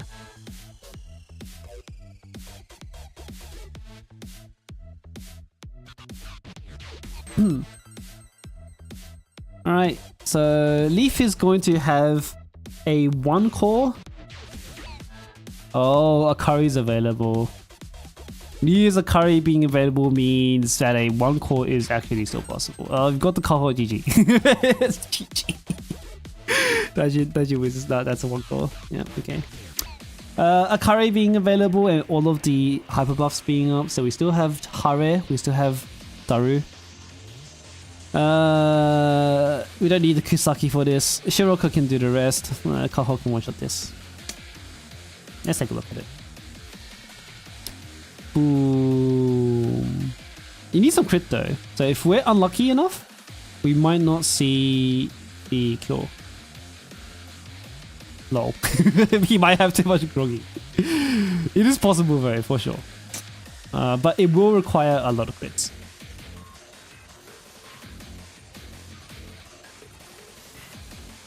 Leaf, meanwhile. So I think if Dajin gets his 1 core, he is guaranteed to win this. So Leaf's best chance is getting this kill and hoping Dajin times out.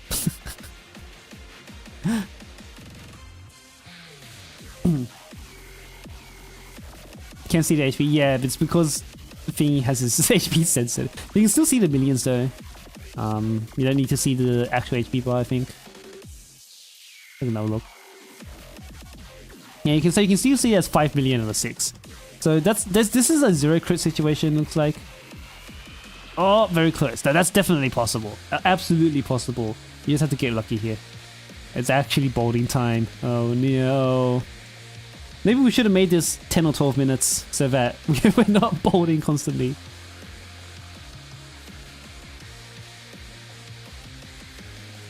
Oh. Can we get a Kaho kill? Maybe we should just keep it on Dajin, sorry. I'll swap over to Leaf and something interesting is happening on Leaf's side.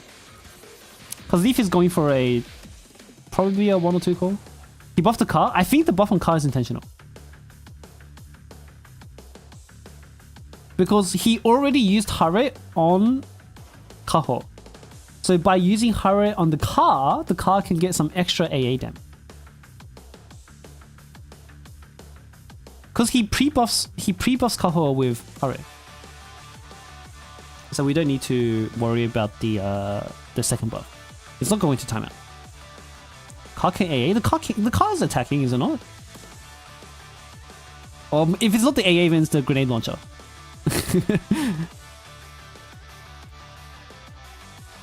I'm pretty sure the car can AA. I'm pretty sure it has an AA. Because all the other... Even Senna has an AA. Well, Dajin has bad groggy, says restarting. Alright, well, unlucky. Meanwhile, for Leaf side...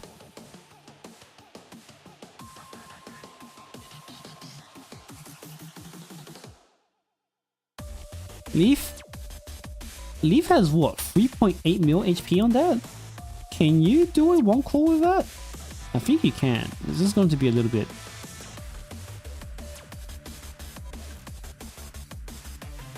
interesting. Okay. I don't know if you can make that. You're gonna have to do a really, really, really tight Wakamore here. Oh, he didn't let it explode. Did it explode? Did he get that? Hold up. Wait, this is doable. He can kill this goal because no, this dies here. Because Wakamore ignores Chesed's damage reduction. Interesting. Okay. So good kill by Leaf. But it is a 2 core kill. It is a 2 core kill. So that means as long as Dajin gets this 1 core, I think he wins. But Dajin has the risk right? Dajin has a risk of timing out.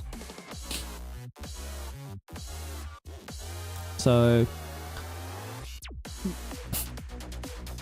I mean, I do like this aspect of the tournament, you know. Do you go for the guaranteed slower clear, or do you take the risk and try a speedrun clear?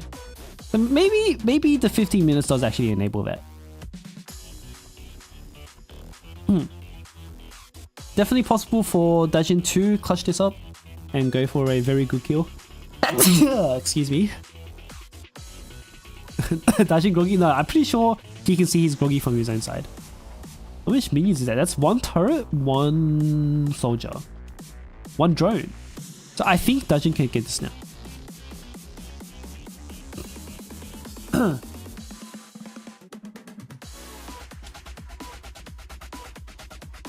Dun, dun, dun, dun, dun.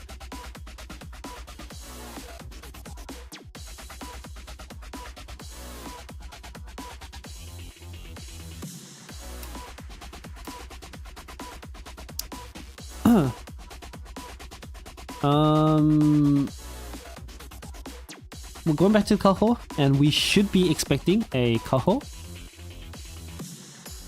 kill right here.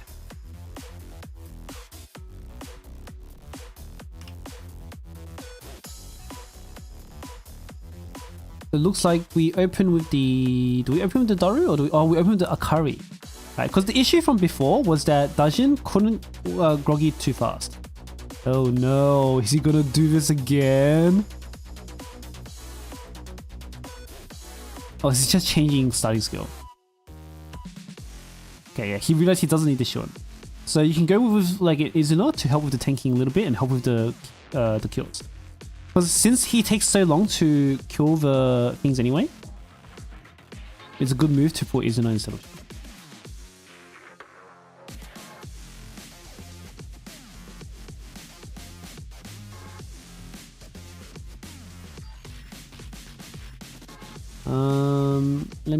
I need to fix my settings right now.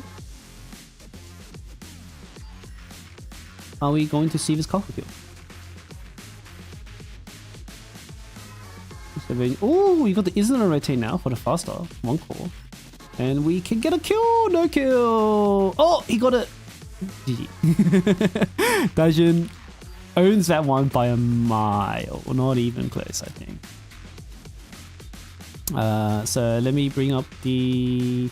Yo! Dajin, we can't see your score because of your censorship. Okay, now we can see it now. 27.5.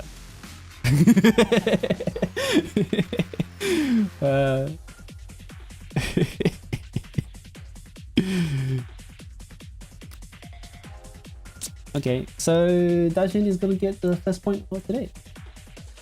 I'm gonna go over here and please update. Why does it do this? What?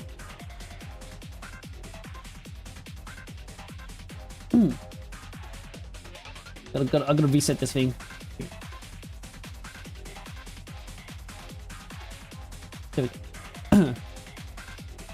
Alright, so Leaf gets the next color, which is going to be... Are you gonna take it, Leaf?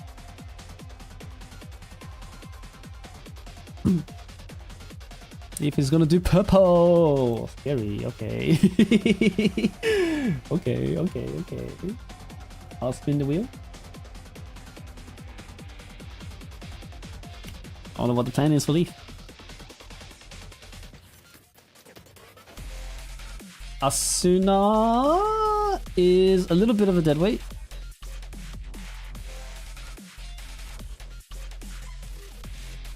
Yeah, Asuna's dead weight. No fun force picks yet, just dead weight so far.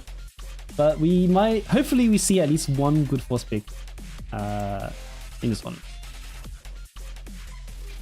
So we're gonna go with an Asuna force pick. And our first ban is gonna be Mika and Maid Mormoy.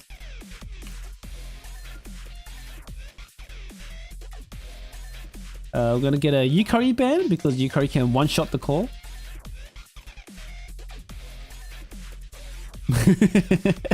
Everybody's. I think Mido ruined the tournament a little bit. Mido showed everybody that a Yukari one-shot is possible. So now everybody's just betting Yukari.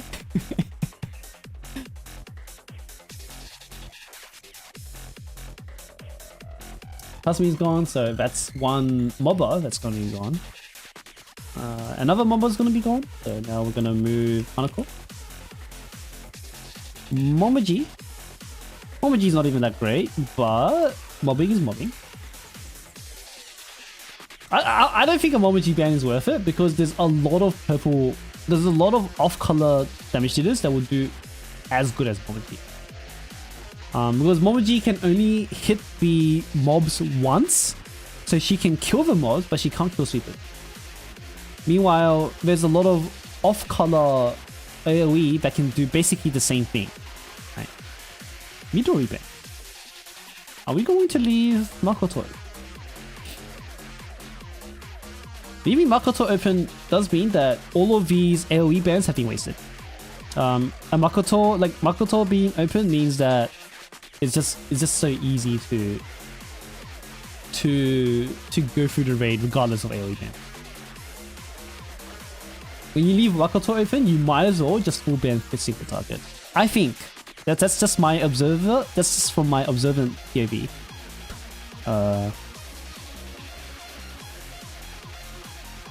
Kirara ban? What the hell is this for? Kirara doesn't do enough damage. Okay, but let's see where this takes us. Sure. I don't know. Does Kirara do enough damage to cure Calm? She doesn't, right? Maybe as sub DPS it's okay, but like, there's no way she doesn't have damage. I don't know, man. Clear 3 minutes. Yeah. Alright, while this happens, by the way, I am going to figure out some things at the back. Because my refs are unable to update the... Oh. Okay. I found out why.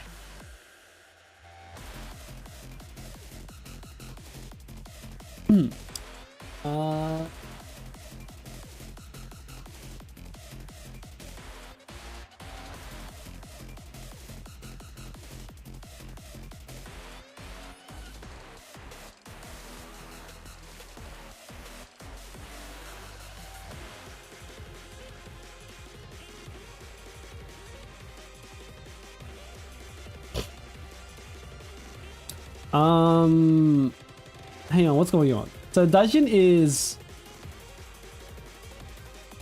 ready, as he of course he is, and of course Makoto made it through. So like I said, if Makoto makes it through, there's pretty much no point banning any AoE. The PNG's not working, yeah, I know. just let it be. But yeah, Makoto making it through means there's absolutely no point banning any AoE in the first place. If you wanna ban for phase 1, you have to ban Makoto as well as all the other AoEs. Makoto is just bad. So what this is going to come down to is, well, not that much, honestly. There's still a lot of ways to do this raid. I'm curious to see if there's any remaining ways to one-shot the core.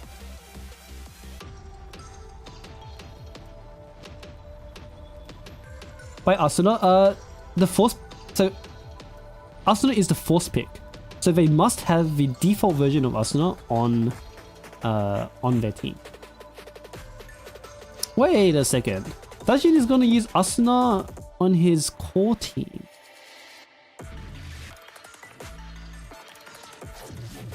Does he need is it okay for him to have the spare striker slot?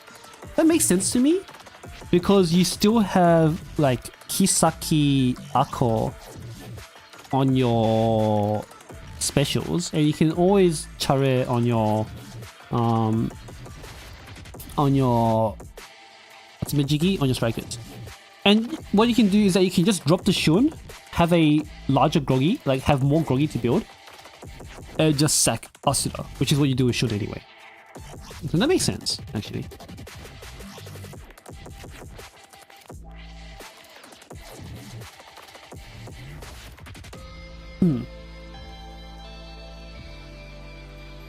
Okay, now we should be moving on to our 15-minute timer. Blah, blah, blah.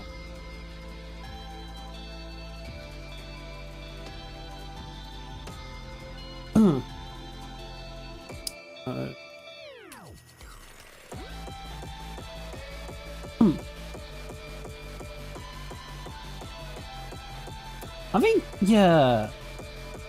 I think using Asuna in phase 2 is probably the better play, huh?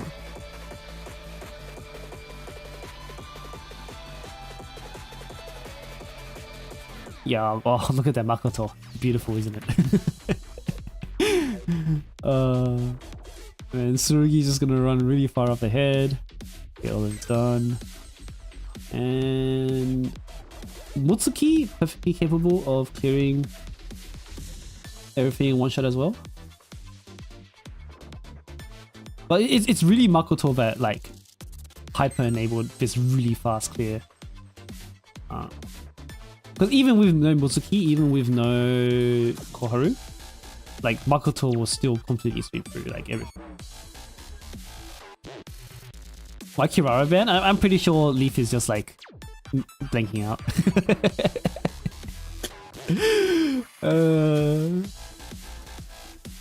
Leaf might be a little bit underprepared.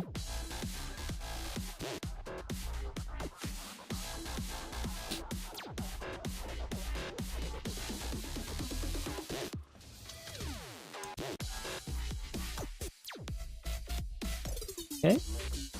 We're going to see a very fast phase 1 from Dajin here. It's only been 2 minutes and he's about to see his 4th wave. His 3rd wave should be no problem. All of them are dead now. We can see our 5th. Okay. The pause buffering. Let's get the perfect groggy, and he got the ooh! No. Sorry, Dajin, you gotta restart. well, unlucky.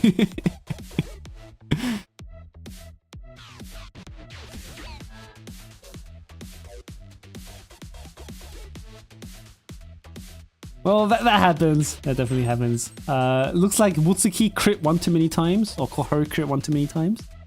So Dajin is going to waste 2 minutes of his time. He needs to spend another 2 minutes now to get back to where he was.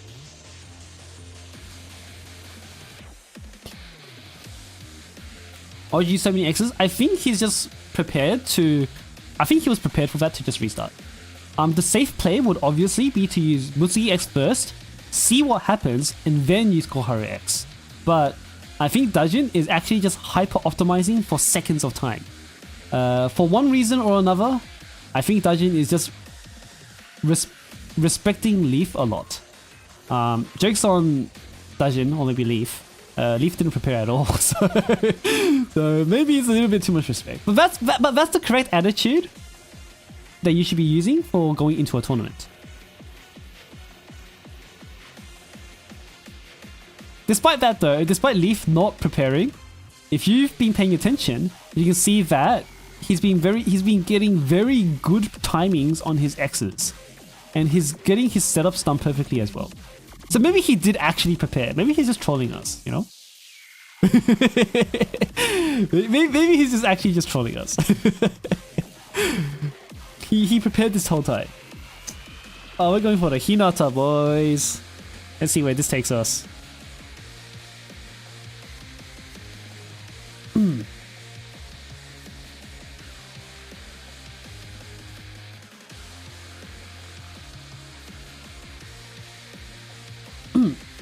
Alright, let's take a closer look at Leaf here.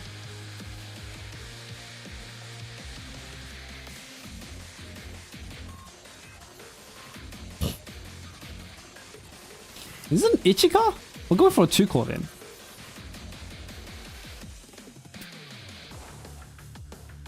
Like, this can only be a 2-core if you're gonna have both Iori and Ichika on your team. Yeah, that has to be a 2-core. Never mind. No funny 1-core strats in. All good. Alright, then in that case, back we go.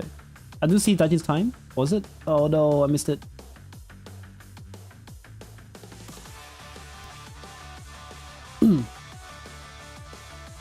Oh, you can kind of tell from the timer of the ticket. And it's like a 2 minute 30 seconds. Oh, it's got Aris still? Can Aris do this? Wait. Huh? Don't tell me Maris can do this. Don't tell me Maris can do... No. Maris can two-shot it? No. Okay, no, that's an instant restart. Okay. Wait, can Maris two-shot the core on the wrong color? Like, he needs Asuna.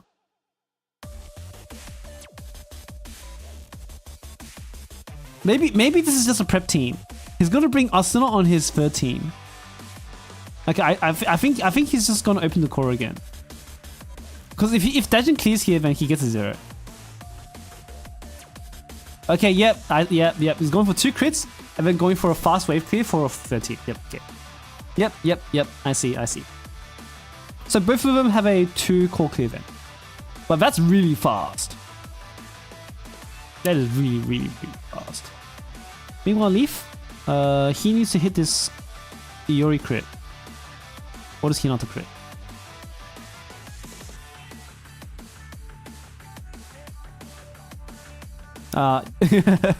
You can see that Hinata's buff is running out and he doesn't know what to do. I think this is going to be a restart from him. Definitely a bit of a mismanagement from him, I think.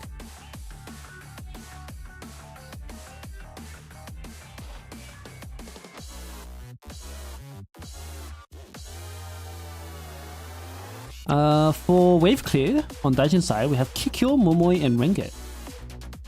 Decent option.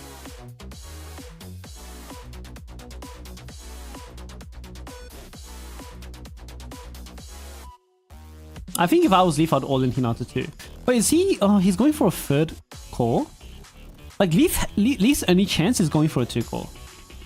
I think a 3rd core will guarantee that Daijin wins this one.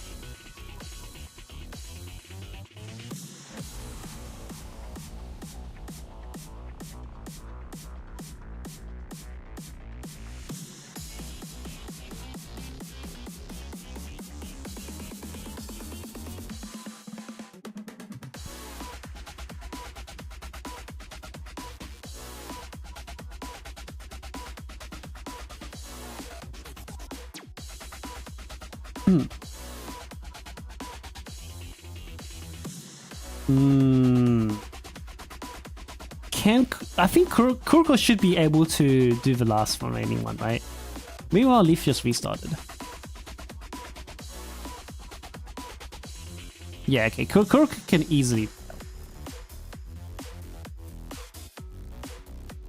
And Leaf going for the restarts. Alright, well, since Leaf is restarting, let's take a look at Dungeons Clear. 1 or 2 X's from Kuroko should easily be able to kill the remaining HP. Not that crazy.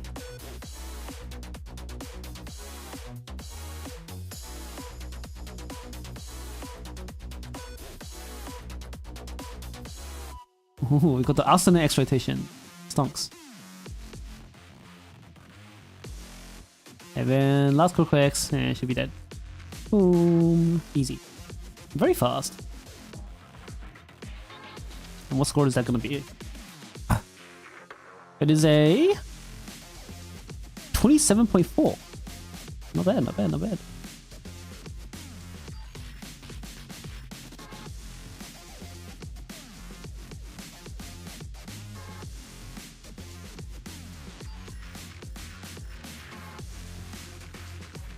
Meanwhile, Leaf. What do you have for us? Leaf, I think, can do this. He just needs to be able to get the 2 core.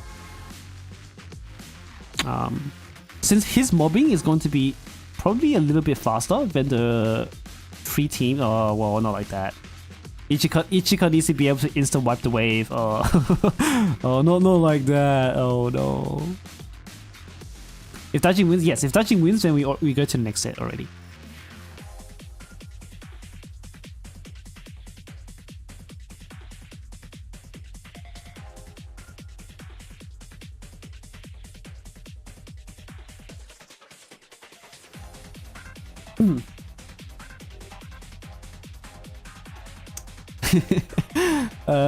He needs to Hinata this one more time. Nope.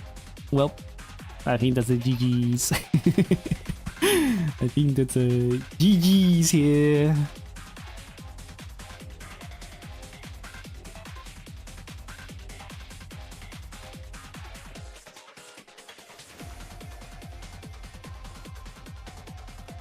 There shouldn't be a way for Leaf. Like, he has to be able to get a 2-core to even contest with Dajin's time.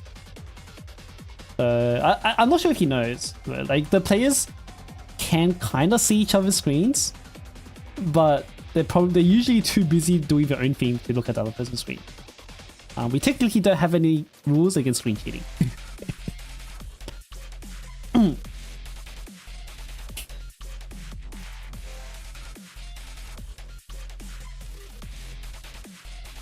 So with 4 minutes left, Dajin already done. Leaf still here. He's gonna open the core again, but unlucky for him, Iori went the wrong way. He's not in. You gotta stop now, restart now. You can't continue that. Oh no! Wait, you're gonna give up? Okay. Leave. No. Boo. Ill behavior. Hello. Alright, fine. Alright, well, Dajin wins this one. 2-0.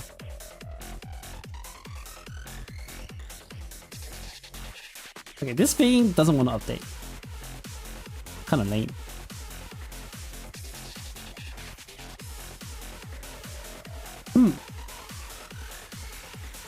It was definitely working before.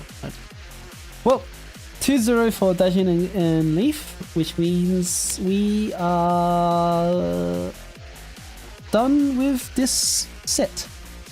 The next set is going to be between hang on a second. Let me bring up the slideshow. Like this. Our next set is going to be between Shaw and Lewis. You can also see some of the scores right now. So between Pertuk and Shaw, it should have been 2-1 for Shaw. And then between Dajin and Leaf, you want to win 2-0. And then now we're going to be seeing Shaw versus Lewis. And I'm gonna check if Shaw and Lewis are ready. If they're not, then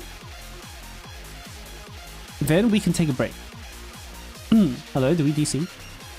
No, we're good. We can take a break if Shaw and Lewis are not ready yet. What game are we on?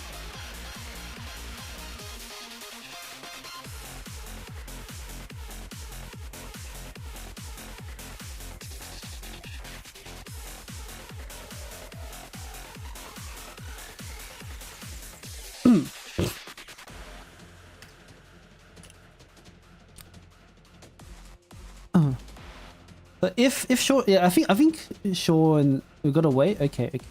In that case, if we're gonna wait, we might take like a 15-minute break.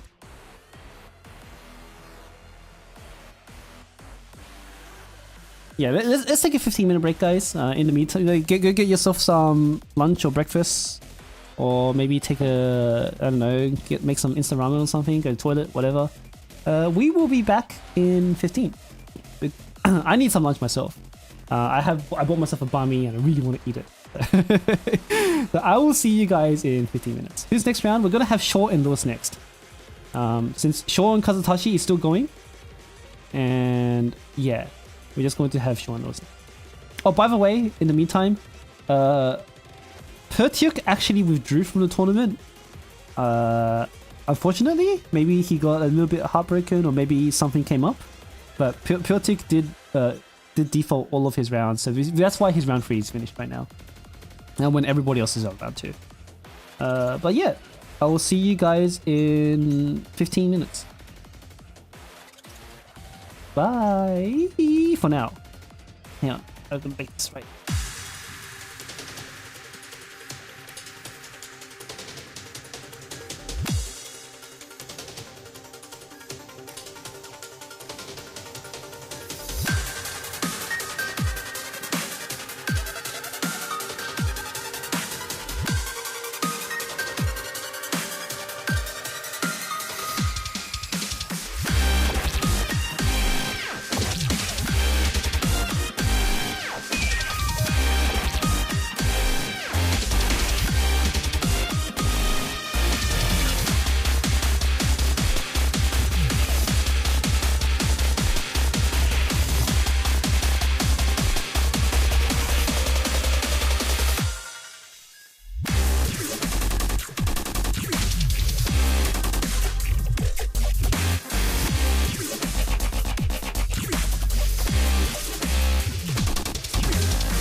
Hello? Okay, we're back. That was a nice break. I scarfed down a banh mi. No. What was that track called? I'm gonna have to get back to you that one. I forgot. Dun. I forgot. But yeah, hello. So, Shaw versus Kazutashi finished. Finished 2-0 on Kazutashi's side. So now we're going to get Shaw versus Lewis. And if we finish this one early, and the other games are still going on, then we might crash into their lobbies and take a look at what's going on. But for now, this one is about Shaw versus Lewis. So, I think my players are still getting ready, so I'm just gonna stall for time over here. But my expectations are both players are very competent. Shaw has shown us that he has also done preparation, like Dajin has, and he had some very good teams in the qualifiers. Lewis, meanwhile, is also an older player and is quite competent. They have been a regular in these tournaments and very frequent semi-finalists as well. So I'm hoping that these games will be a lot more closer than Dajin versus Leaf was. Honestly, I expected Dajin versus Leaf to be a bit more close, but I guess Leaf was just being funny. But all well and good. Both players are just about ready. And very soon, we should be on our way. Just making sure all of my stuff is good. I don't know why my overlay is deciding to fail today, but it is what it is.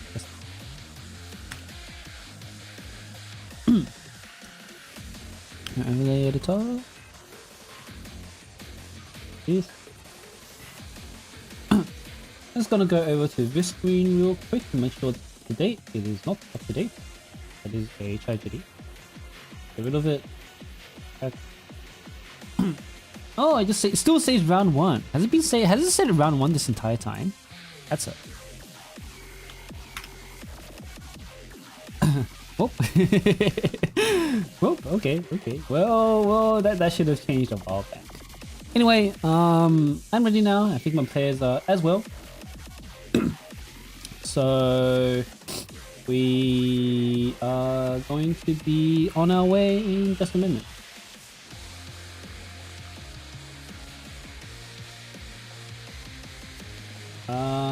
Maybe I have to fix it.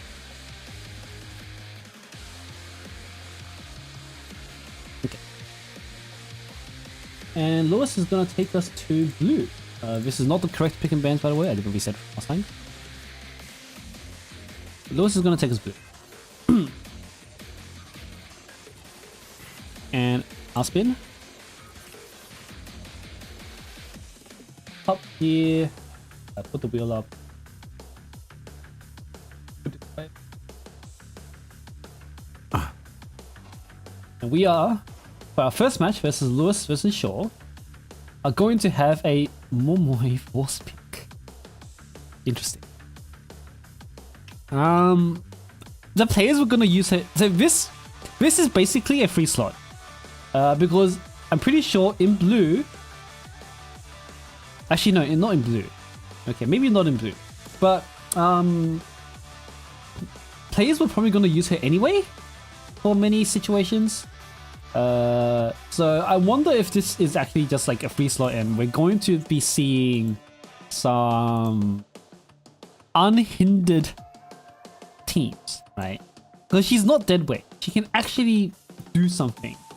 And she can be basically a main pick, you know.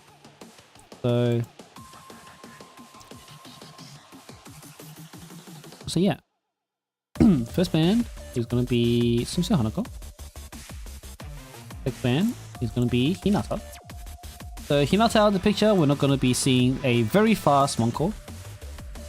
Mutsuki as well is gone, so no very fast mobbing. Aris is gone. Yeah, so on Shaw's side, we're betting all the AoE. On Lewis's side, we're betting over single target. Oh, interesting. Oh, interesting. So the Saori swimsuit goes because Saori swimsuit is capable of one-shotting the core as well. Swimsuit shot Saori with enough buffs. 2 X's will kill the core.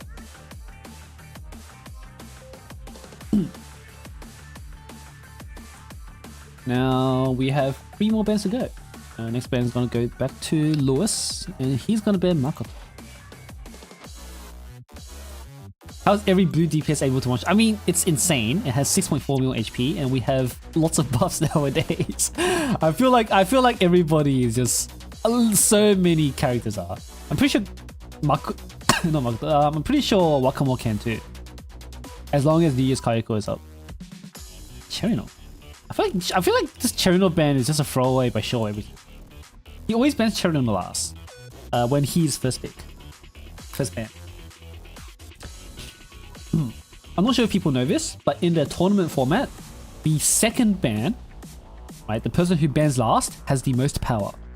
They can completely dictate which way the game can go. The last ban is the strongest ban, which is why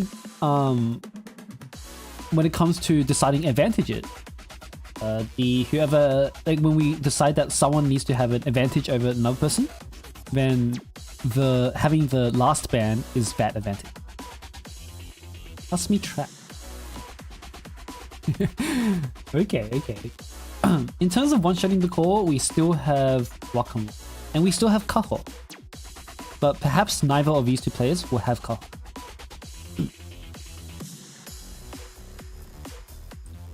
Then we have a 3-minute timer.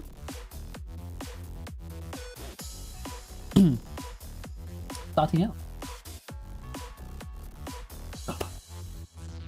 And they both forget Kuroko. Oh yeah, I forgot about Kuroko too. Honestly, I always forget it. But it might be intentional from Shaw's side, because like I said, this Cherino pick is kind of like, I'm pretty sure this Cherino pick is Shaw's throwaway pick. What is this? What is this Koharu raising on the spot? How have you not used Koharu until now? Excuse me? Sure. No, you don't have enough BDs. Time to buy some from the Turtle Assault shop. Wow, Lewis, what the heck? You need to be, you know. You need to have a raise. Whoa, how could you? How could this be? Hi Hassan. Luckily you don't need to raise her very far. Like I think X5 here, maybe even X3 was fine already. But X5 here guarantees it. Yeah, you don't even have books either? How are you so broke? Aren't you an endgame player? You should be rich on these. But you don't need to go very far with her gear or her skills. Koharu is really strong, so you don't need to stress too much about like maxing out. Now, yeah, with no Mutsuki and with a forced Momoi, then I assume the strat is going to be, yeah, Chise Koharu Momoi on the from Lusa's side. And Shaw has the Ichika. Ichika is a very competent mobber for Chesed.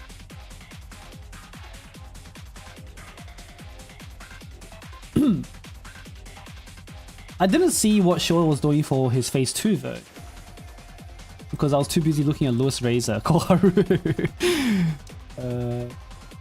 Okay, Lewis has Ichika as well.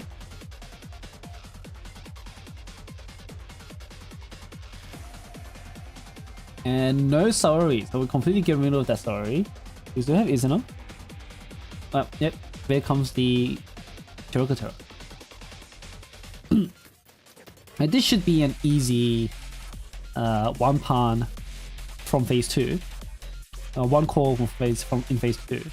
What this will come down to is whoever has the faster phase 1.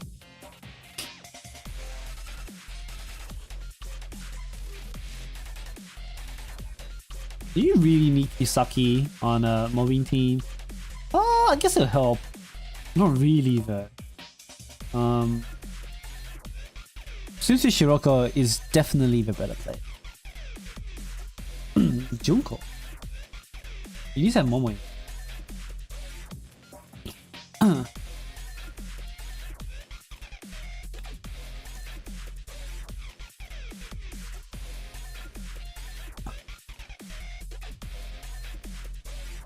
The show's using Momoe, he remembers that. Okay, there we go, there's those. And I'm expecting this mobbing phase to be very easy. Ichika takes care of this one. Boshi is a surprisingly good mobber because of her sub. Like that enhanced auto attack, actually really good. Why is every Chesed mob red armored? Balance accident. It was probably an accident, honestly. It just so happened. Or maybe they did it on purpose. You know. Because maybe it was too easy mobbing everything. So Nexon decided, hey, let's just make this harder by making everyone die.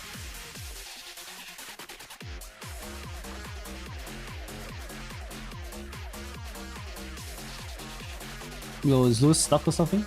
Is this load time issues? Oh no. Loading screen is the real final boss. He was AFK. I think Lewis is just straight up AFK. Maybe he didn't realize the timer started. It was just like, I got time, you know. Oh no. Lewis, look at your lobby chat, your game chat. The ref said 15 minutes started now 2 minutes ago. It's fine. Like, this is an easy one pan. This is an easy clear for sure. What it's gonna come down to is execution.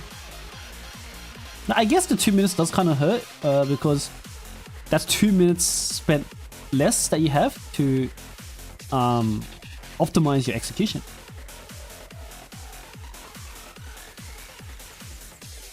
Yeah, it looks like our players are using Momoe very effectively still. And Boshi does so much for mobbing. I'm actually, well, no, I shouldn't be impressed. But I never considered, to be honest. Not in any meaningful manner. Like, obviously, like, she can mob, but I didn't realize how effective she really was until I saw it here.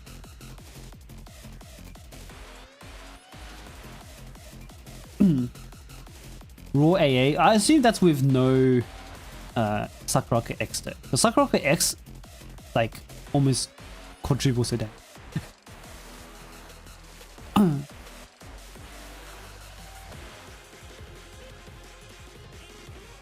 With Sakuraka X, that shouldn't be correct.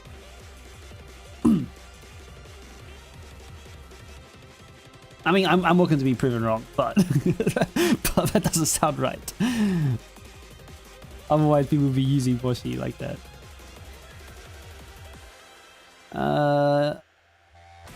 Koharu though is doing work on Lewis's side. Still struggling because Lewis spent a few minutes AFK.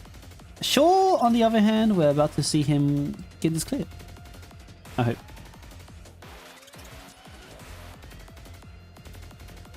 Loading screen is definitely a big boss battle. Joe has been loading for the past, what, 30 seconds?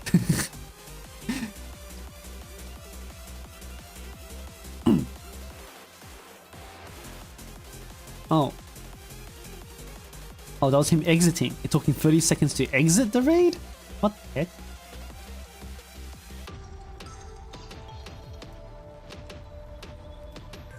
There's probably something wrong with your test method, Joey. Is like Sakurako was the main carry of Set at the beginning.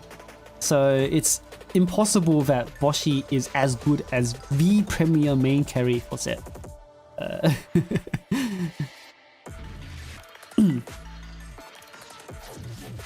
Well, Midokuni is making a good point here that if we're going to go as far as using Kisaki on phase 1, Momoe should be getting the buffs. because that would make her start killing these mobs and Sansi. Oh, here's the Kaho. Show us the Kaho magic.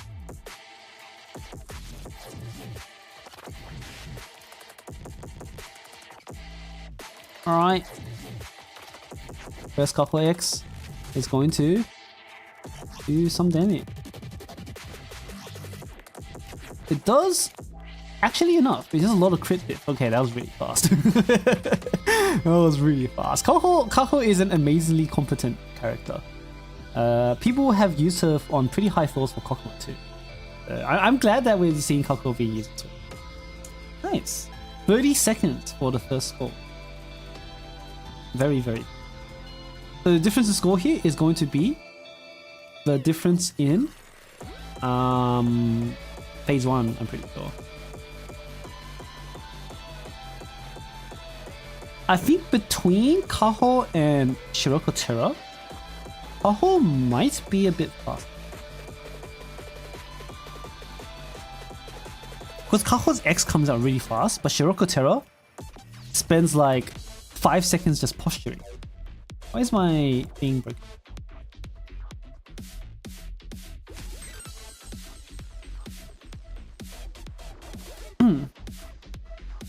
So if it comes down to like seconds of difference, this might actually be a Shiroko Terra difference.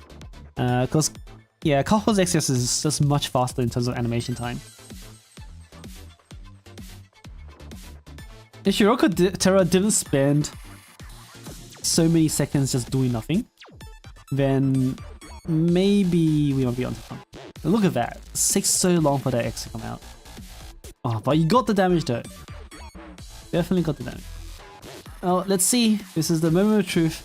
What is there going to be the difference in scores? Whoa! 0 crit moment! What? Unlucky. Very, very, very, very unlucky. What the heck?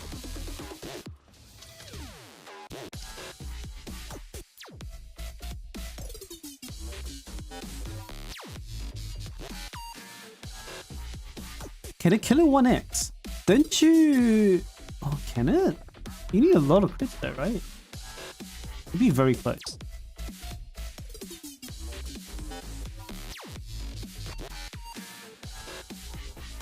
Yep, there we go.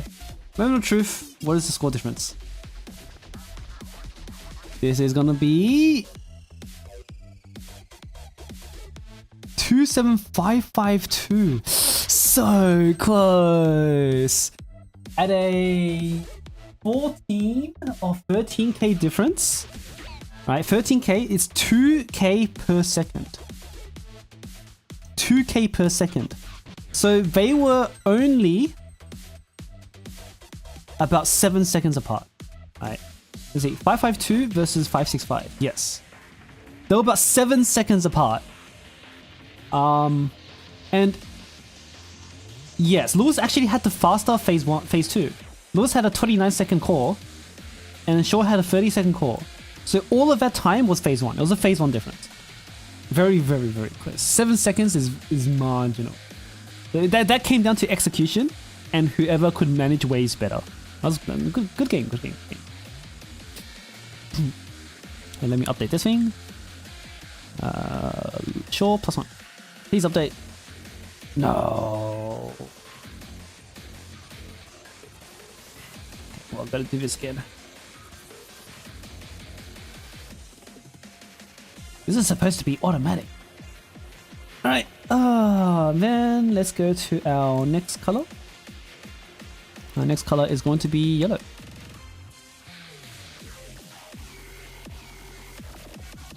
And our thingy is not small. I need to refresh it. It is going to be force pick will land on Serena. Serena. Okay. This is going to be Serena has a very good and interesting skill usage in this raid. You can use Serena to force units to move faster. So whenever a unit gets stuck, you know, using the basic skills, doing absolutely nothing, while in phase 1, you can use Serena to make a move. So if you're very observant or careful with this, or skillful with this, you can save seconds and be faster than your opponent.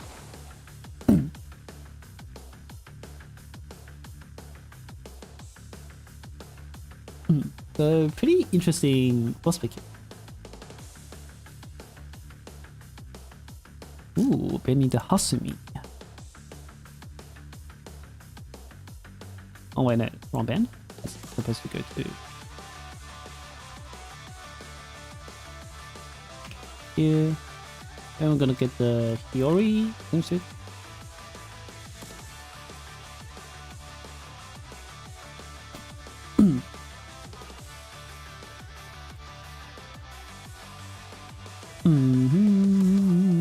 Mika. Alright, so we're banning both players right now, banning all of the single target damage.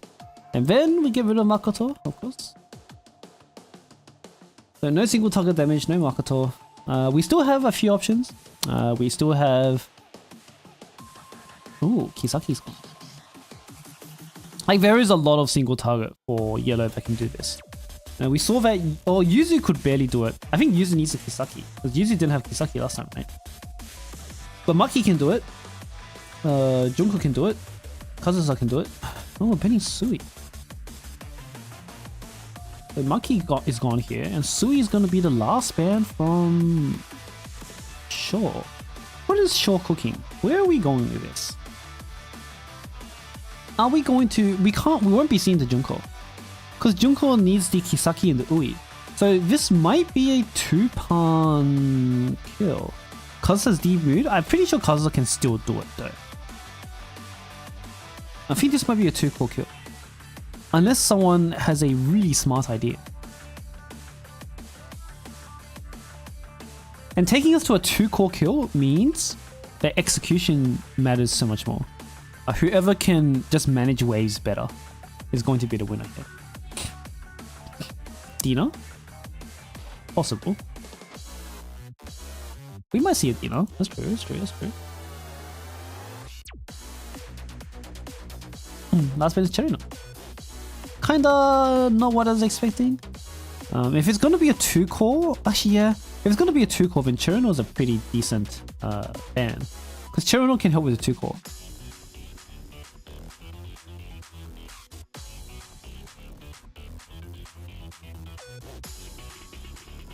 Alright, so these are our settings for our second game of Lewis vs. Shaw.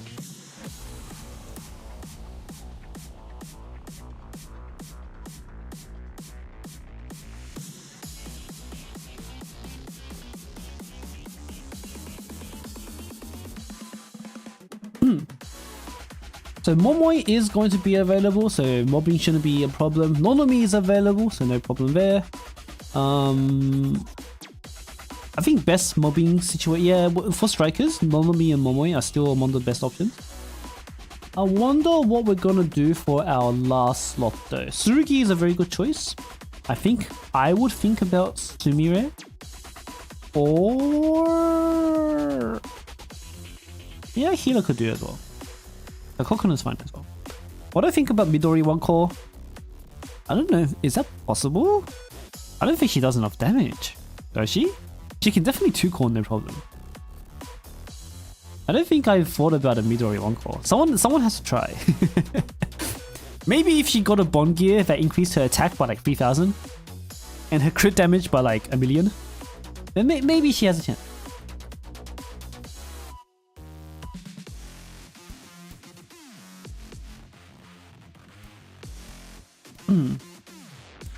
Phase 2, yeah, with Hanako open, then we can still see a good 2-core. I'm just wondering, has either player cooked a 1-core solution with V setting?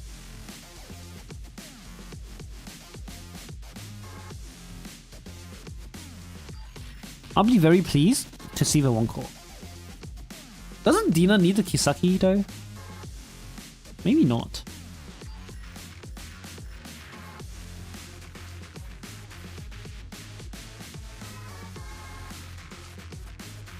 Wait, Iori can 1-core.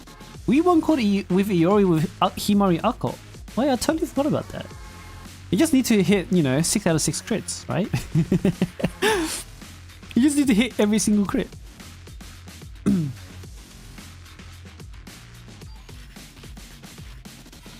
Including the sub skill, I'm pretty sure.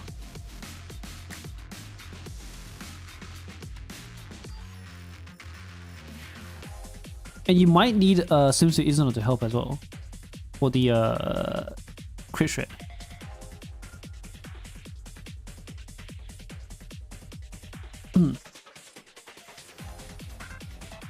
Yo, New Year's Aru would borrow. New Year's Aru is really nice for Insane. Not that great for Torment, but very nice for Insane. Unfortunately, she came out before Insane, so she's kind of tuned with like Extreme in mind, but she's still very, very common. So let's see what Shaw ends up doing with that New Year's Aru.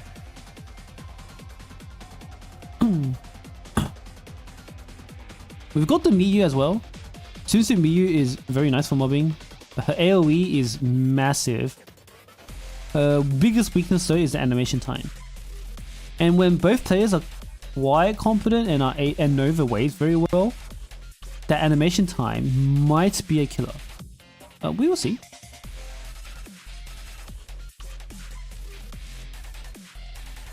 Oh, sure didn't like that, so restarting. Okay. Neither players liked what they did, so they both restarted. Okay. I'm getting some changes, position changes to Lewis's side.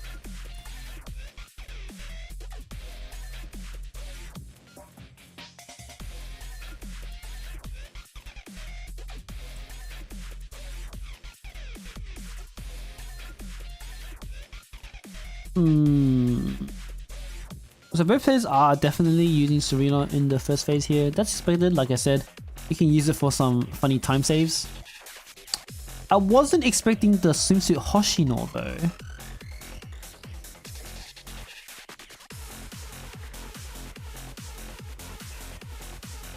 Swimsuit Hoshino does give you enough of an attack buff to still get you 1 cause, I'm pretty sure. So let's see if this ends up being wasteful or not. Because Shaw is using Swimsuit Hoshino for his second phase. Let's do the raid review, not this week, because I'm doing this thing.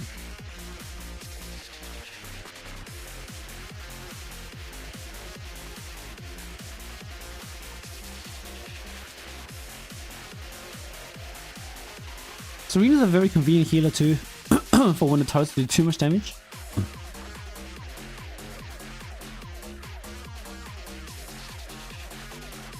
Since it has been a thing amongst players to use a striker healer like Mari or Kokona. At least Serena can fill in that role. Wait, let's see. So Lewis went through the door at 220-ish. And Shaw is about to go through the door. Ooh, slower than Lewis. Slower than Lewis. Lewis got through the door 220. Shaw went through the door 210. So let's see if we can make up the 10-second difference though in the waves itself. Because lots of things can happen for the actual waves. And it might also come down to whoever has a better solution for phase 2. In phase 2, if we're going to a 2 cores, mobbing will be very important for considering your time.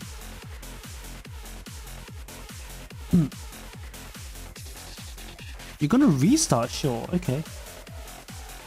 Probably not very happy with how his time was in general.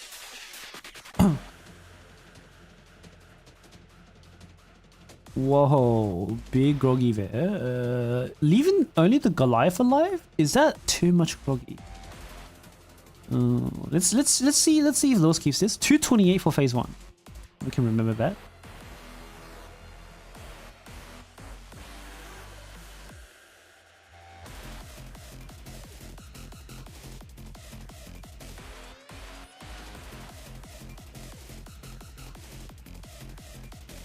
Is that a Shigure?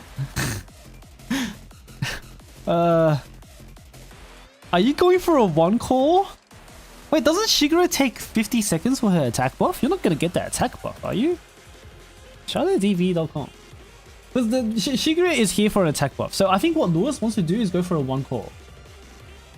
Yeah, and he has 10 minutes to get the 1-core, 11 minutes to get the 1-core. But he's not going to with a Shigure on his team. Shigure just takes too long. Let me double check. Shigure takes 60 seconds for the attack buff. So he might as well have someone like Sumsu Izuno. Because at least Sumsu Izuno can apply bubbles. Let's take a closer look anyway. And maybe we get perfect crit. Nope.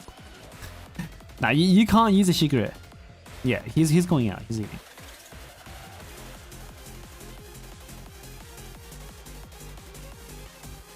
Yep, he realized. No Shun either. No, he's keeping the Shigure?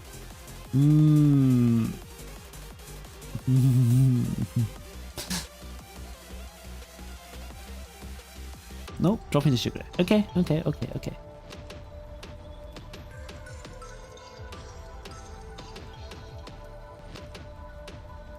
Shigure BG? Maybe give her an opening basic like the other series, you know? That wouldn't be so bad. But also the uptime on Shigure's basic is atrocious.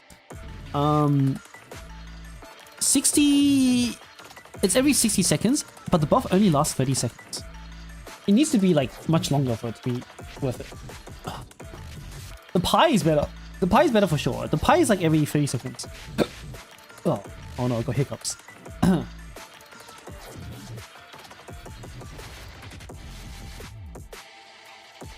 I'm not sure what the Hanako's about. I'll definitely use Sumsu Izuno. If you're gonna go for a 2-cost, like Sumsu Izuno is by far the most superior option in terms of 2-cost support. Because of the bubbles. Crit Shred is a very great utility. Right, see, Iori's critting 660k right now. If there was bubbles, we would probably see maybe like 700k per crit, which can reduce the more like what? At like 50%. Yeah, but res is res. Like you have no one else for the slot. Oh, okay, he's going for the. Okay, yeah, no, he bought the Hanako for the 2-core. Right, makes sense. Oh no, is he gonna pull off this Junko? I'm pretty sure Junko needs the Hisaki to do this.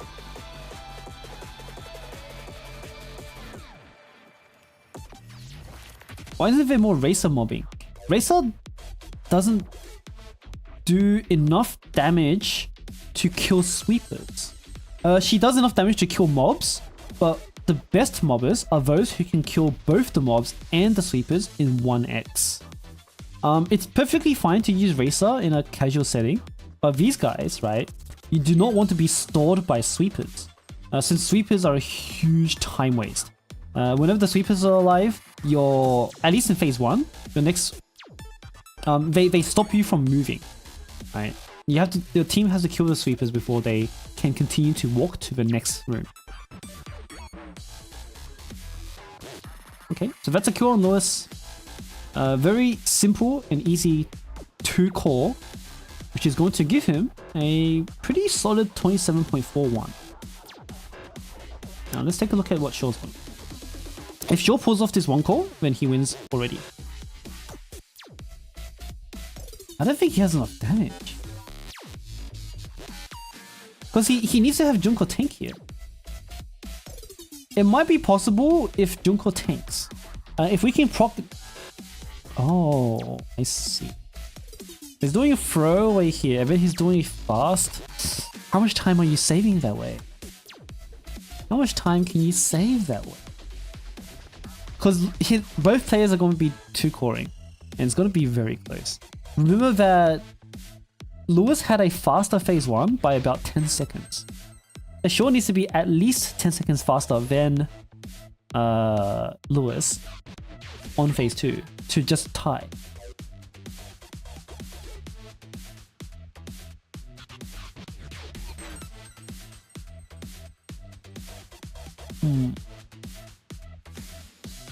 Let's see what this takes us.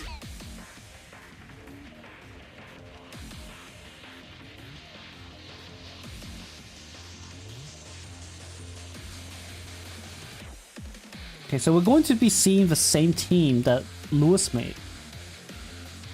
Except with Coconut, right? But Lewis basically already did this team. But the disadvantage Shaw has... Shaw doesn't have the cost, right? But he does save a little bit of time on the ball. This is going to be really, really, really close. This is going to be a difference of like less than 10 seconds again. There's definitely an issue with yeah. The disadvantage here that Shaw has is that he has no cost going into the first wave, right? Lewis, even though he opened the call with a weaker team, you can immediately start mobbing with maximum cost. Like what Lewis did is that you can go like instant Hanako into and clear this first wave. But Shaw doesn't have the same advantage. So this is going to be very rough. Yeah, like cutting that momentum just makes things a little bit difficult.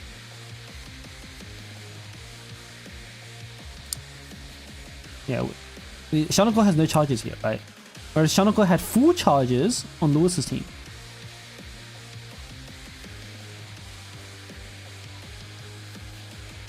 Very, very, very big difference.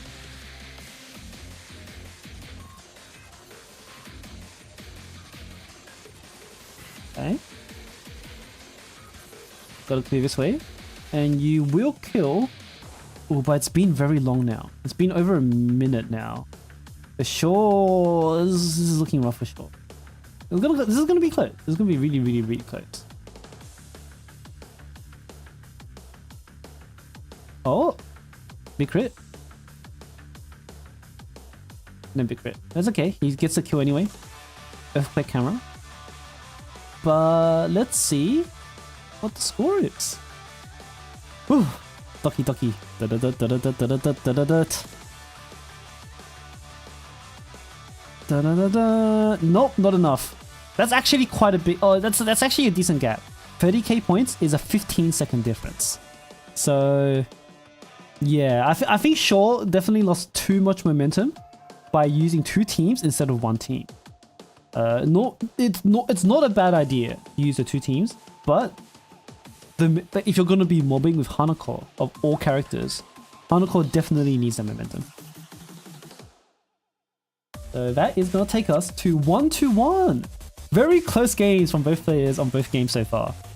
First game had 7 seconds difference. This game a 15-second difference. Very, very, very close. This is going to be our decider now. We're going to go to purple, and hopefully we get another exciting close game. It's kind of fun.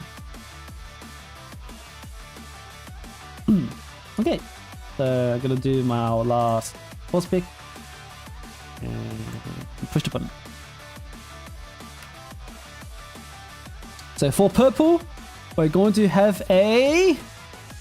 Yikes. Oh, that's really bad. Oh, this is kind of bad. This is kind of bad. We'll have to see if Haruka can stay alive. Because Haruka, when it comes to other force picks, like if it's like a backline force pick, they're just dead weight. But Haruka can be potentially more than dead weight. In a bad way, in a negative way. Let's see. Let's see what happens. Oops, wrong color. This is elastic. We'll see though. We'll see though. Maybe Haruka is probably tanky enough to be okay. But if neither player has built Haruka, then it's not just dead weight. You're going to be playing this raid with 5 members instead of 6. So if mobbing is fast enough, yes. But are we going to be banning mobbers? If we start banning mobbers, it might look a little tight. Oops, wrong Momoe, sorry. It's supposed to be main Momoe. Both twins instantly banned. No one likes twins here, I guess. Goodbye. Makoto's gone as well, so our best mobber is gone. Goodbye.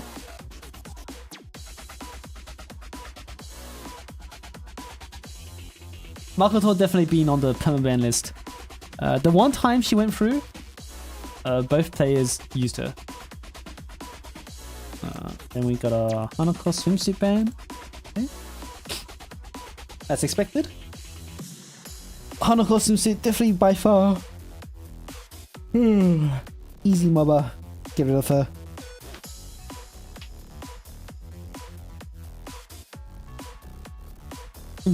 Should both players have Haruka built? Who knows? Maybe if they didn't do first Bino, it's potentially they might not have Haruka built. Or if they weren't old enough of a player. I think Lewis is a relatively newer player. Who didn't do the first tournaments, I think. So he might not have the Haruka built.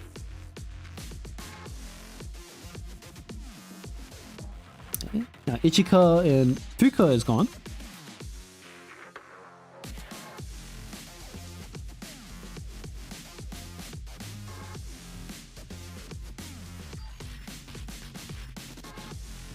Yukari is indeed open. So maybe we'll see the Yukari one shot. Or maybe we won't. Maybe we won't. I'm not sure how difficult the execution is. The hardest part was probably just cooking it. Maybe the execution is very easy. But I wouldn't mind having the Yukari one shot on stream. That would be a lot of fun, would it not?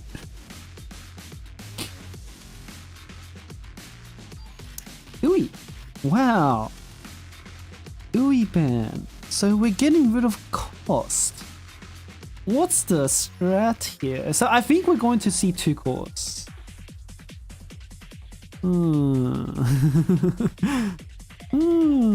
What's the strat here to Ui ban?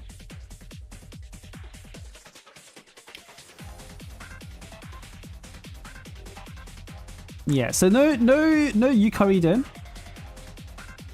By banning Ui, you in extension ban Yukari. So there are a lot of units like that. If by banning one character you can't use another. Like by banning Fuka, so many your options most definitely start becoming 2 core kills instead of 1 core kill. Like we have to 2 core here. Wait, no, Yukari doesn't need Ui. Yukari is just one shot, literally 1x. So it is still possible. No. It is still, we still can see Yukari.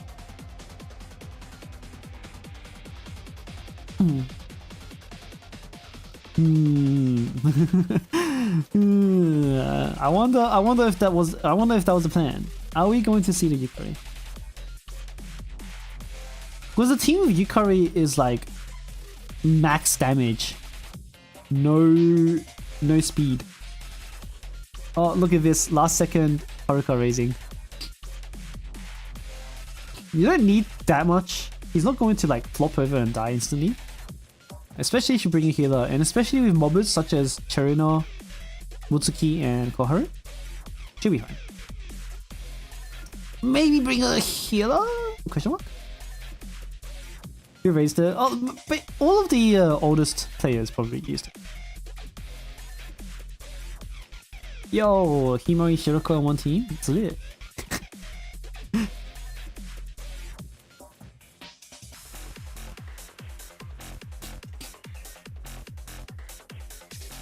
Monomi and Chinatsu. Okay, the Chinatsu's gone. I was gonna say, what the heck is that about?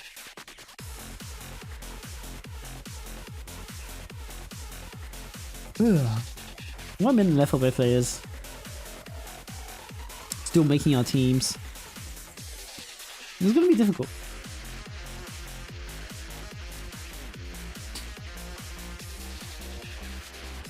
Kisaki is open, but what can you do with Kisaki? Is Yukari off the table? No, Yukari is not off the table. But perhaps another player practiced Yukari. Because it's not something you just do on the fly. It's something you definitely need to at least try once or twice to understand how it works.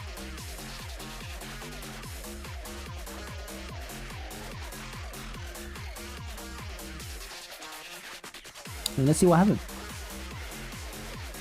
I'm gonna see a Serena on that team. And this is looking like a 2-core for sure.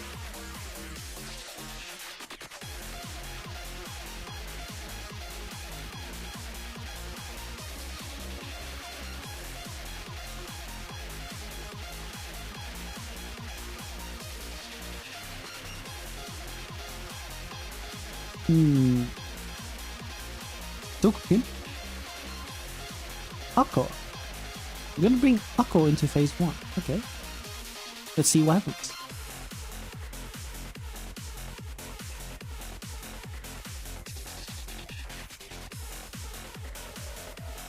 Oh, both players still figuring out their formations. Alright, yeah, Boshi's a solid mobber. Good choice from Shaw. Using the Boshi.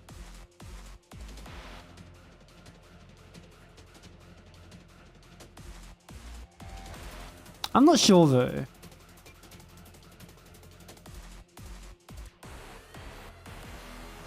Actually, no, yeah, Boshi's a good mobber. I'm not sure about the Hinata though. Hinata's a little bit sus. And where is Shaw gonna use the Hurricane? Oh, just by the way, I think this is guaranteed to be both Shaw and Lewis making it to eliminations, by the way. This is just going to determine the seeding.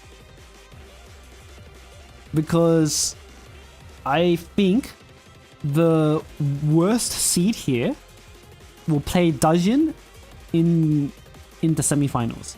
And playing against Dajin in the semi-finals basically puts you as the underdog for elimination in the semis.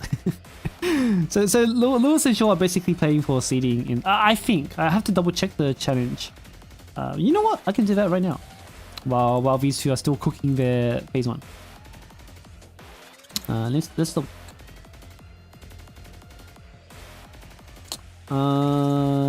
Yes. Okay. So Lewis and Shaw are guaranteed to both move into the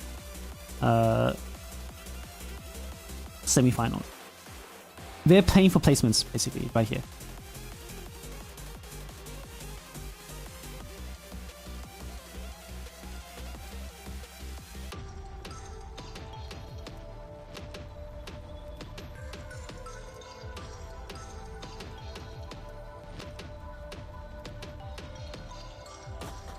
And Dajin is, I think, most definitely locked in for first seed on the other group. So whoever loses in this match right now will go against Dajin for our semi-finals.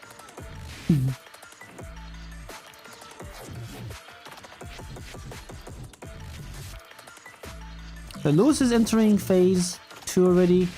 He went through the door at about like 220-ish, I think. Stab is stability, which is damage variance. Every student has like a damage roll. Who's the other Group A semi-finalist? We don't know yet. The other Group A semi-finalist can be either Tsubasa or Leaf. But they are playing right now, so who knows what will happen.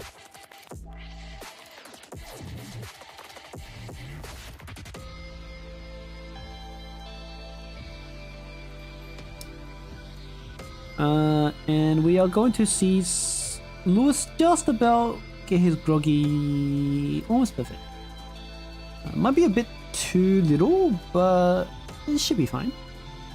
If we're going for a 2-core anyway, we probably won't see many issues from Lewis' side. So Buzzer Leaf is third color right now, 1-1. That's crazy. Whoever wins that, I think, goes to the will go to the semis.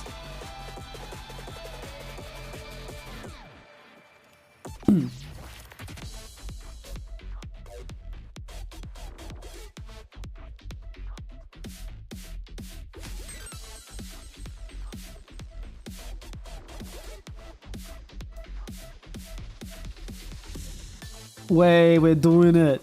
The Yukari 1 core. Okay. I don't think this is...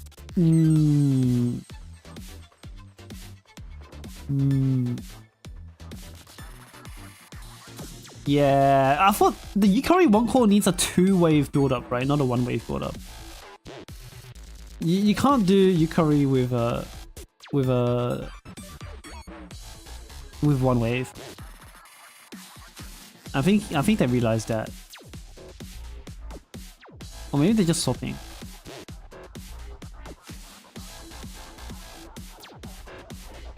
They can still 2-core though.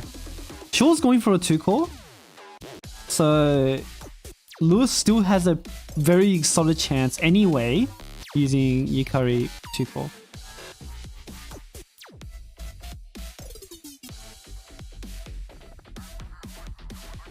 And we can't get 2 X's because we have our cost reduction ban, right?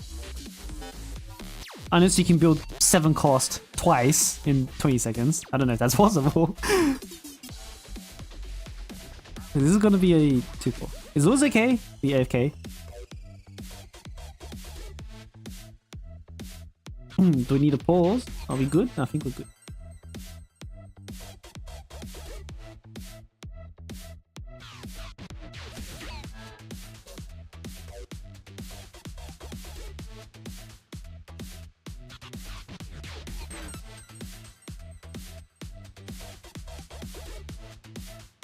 Shaw, meanwhile, finished his first core open, and he has... how much HP does he have left? He has half the... okay, so he did half the core's damage, half the core's HP in that time. And he's using Haruka as a main tank here. Pop. Oh, it doesn't even do damage to Haruka.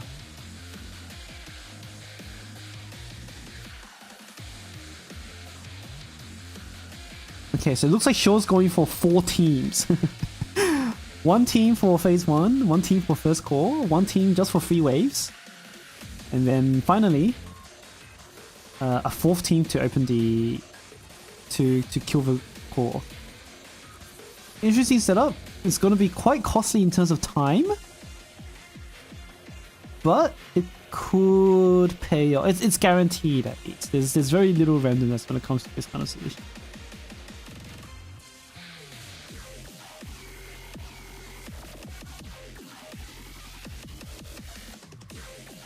In the meantime, by the way, you guys can't see it right now, it's just off screen, but Lewis did restart. So Lewis is going to try his phase 1 again. But here, let's just see what he does. This is going to be a forfeit, and yep, cool.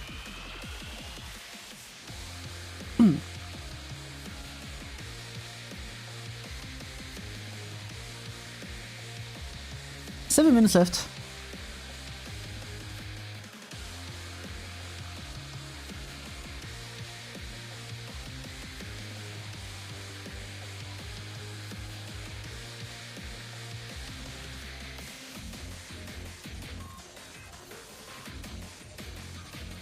Lewis back in phase 1, probably redoing the Gogi. I'm still not sure about... like, I wonder if Lewis has put that practice in. Because if you don't know how the Yukari team like plays or executes, I don't think you'll get it on the first go, just doing it here in the tournament. It's probably not very random, like it's probably like pretty fine in terms of like randomness, but you have to be able to like know how it works.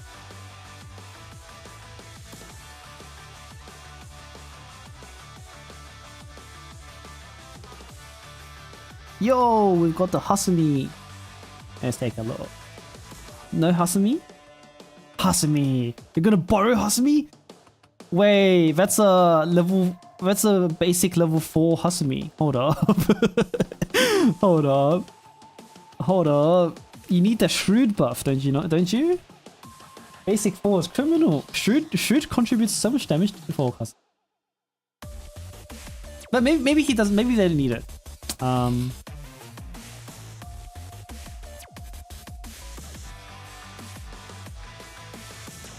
Let's see what happens. Hasumi definitely does enough damage.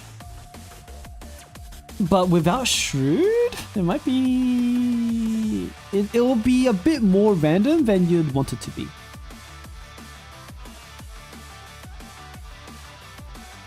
Basically doesn't trigger on... It can trigger on Chesed though.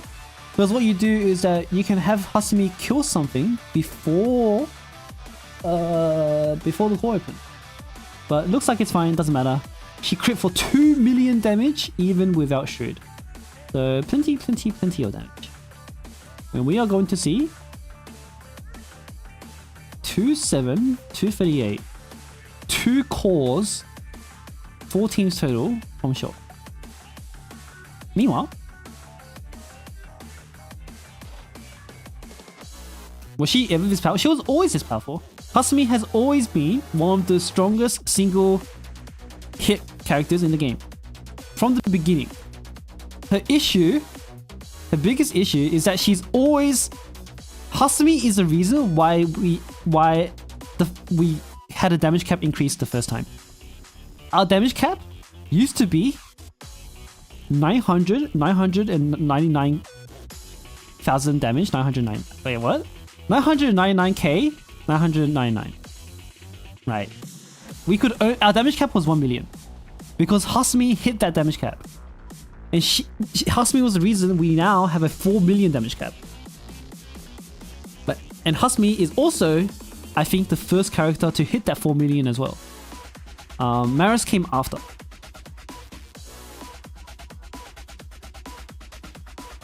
So Hasumi has always been incredibly powerful. We just had little reason to use her. Like, we only really used her in Chesed because Chesed's the only place where such damage numbers are necessary. Right. Because Chesed has low amounts of health, but a very small window to do damage. Which is the opposite of Bina, which has high health and 3 minutes of time to do damage.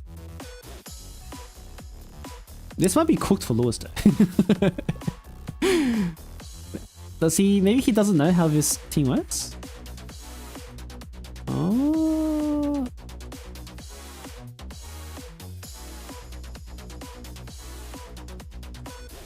Okay. I think he got his groggy wrong again. Because you need like 3.5 ways, like you need 2.5 ways. I think he only cleared 2 ways exactly, right? Like you need to clear, if I remember correctly from Mido's video, you need to be able to get most of this wave, like all of this wave, and then clear like auto attack a few more of the next wave. Yeah, so this is good, right? But the issue is he's not ready to use Yukari yet. He needs to be able to right now open the core. So I think it's messed. If he forwards now, it's GG because it's only 2 minutes left. Oh, there it is. Looks like execution error. Not understanding the team.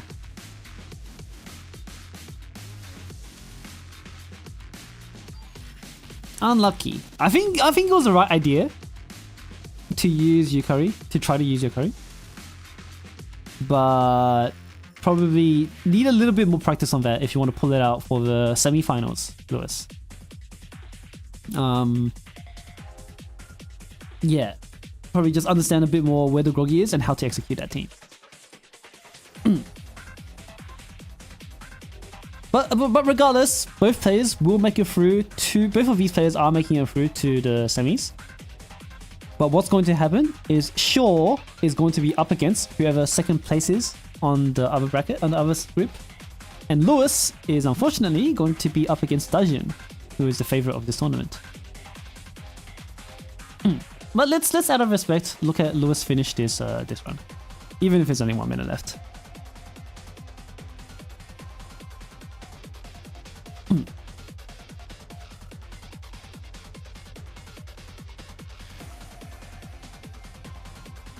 Oh. And we make it through the door. I think what you should do, Lewis, just for the sake of practice, let's get the groggy right, yeah? Let's see you get the 2 and a little bit waves in total. Then you clear 2 waves and then clear a little bit of the 3rd wave. And then that way you'll be ready for your Yukari team. But we're probably not gonna see it. 10 seconds left.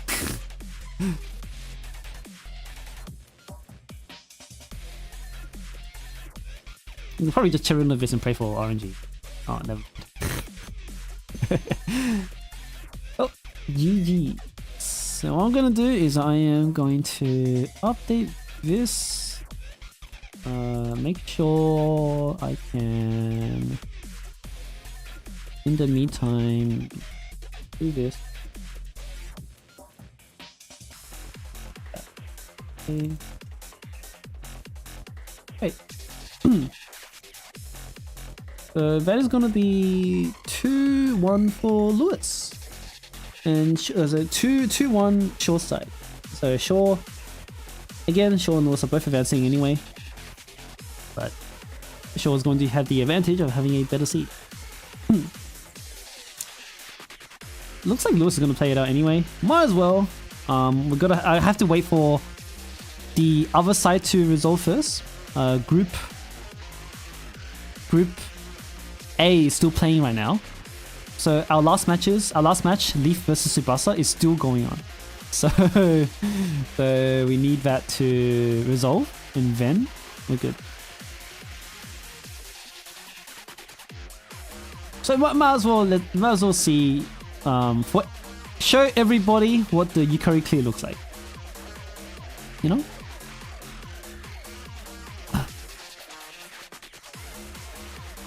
Gotta get the wave clear with Kikyo. Very tight, very tight.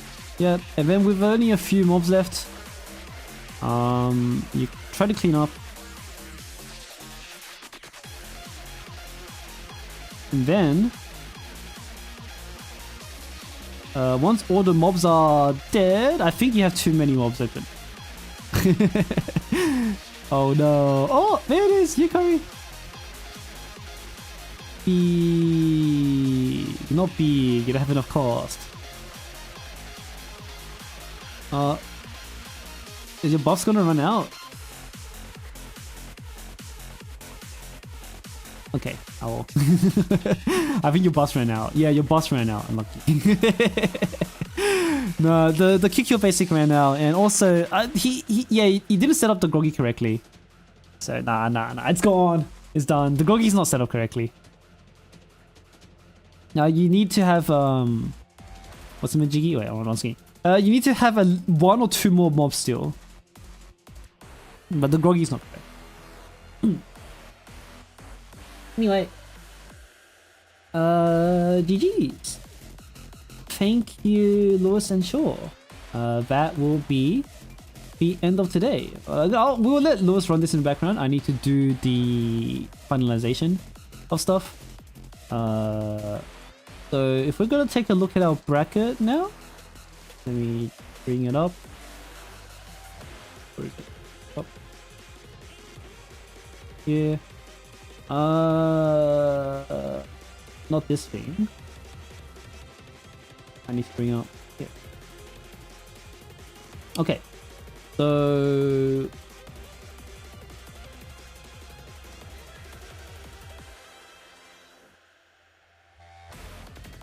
let's slow down.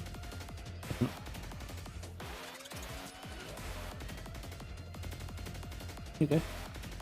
Alright, so unfortunately, Pert had to forfeit from the tournament. Perhaps something came up. So they went 0 for 3 on Group B. Kazutashi going 2 for 1. Sorry, 1 for 2. Then, as we just saw, Shaw versus Lewis finalized with Shaw going 3-0 overall in the group, and Lewis finishing 2-1. So both Lewis and Shaw will progress, Shaw having the higher seed over Lewis.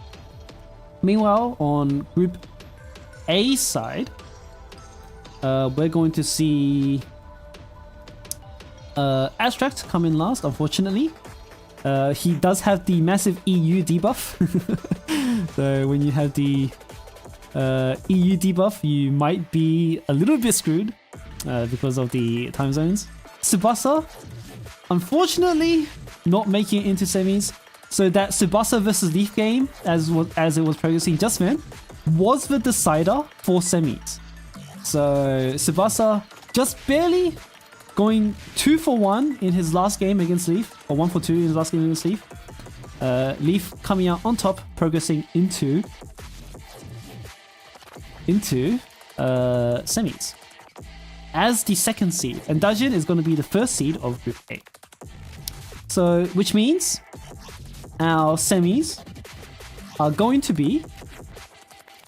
Let me see if I can fix this. Just one moment. I'm gonna bring up the final stage. Group stage. There's supposed to be a button here that resolves this, and I can't find it right now because I'm stupid. Hang on, what am I missing? Oh wait, we need to enter the score for Lewis and Shaw. Alright, well, once we enter the score for Lewis and Shaw, whenever the judges refresh the scoreboard, we'll move on to look at the bracket. But I can say it beforehand. So tomorrow, what we're going to see is we're going to see Dajin versus Lewis and Leaf versus Shaw for semis. Oh, okay, updated. Nice. Okay, there we go. So that means I can now click on this and we can start this. No? And this resolve and group. Okay, there we go. So what I'm gonna do now is press this.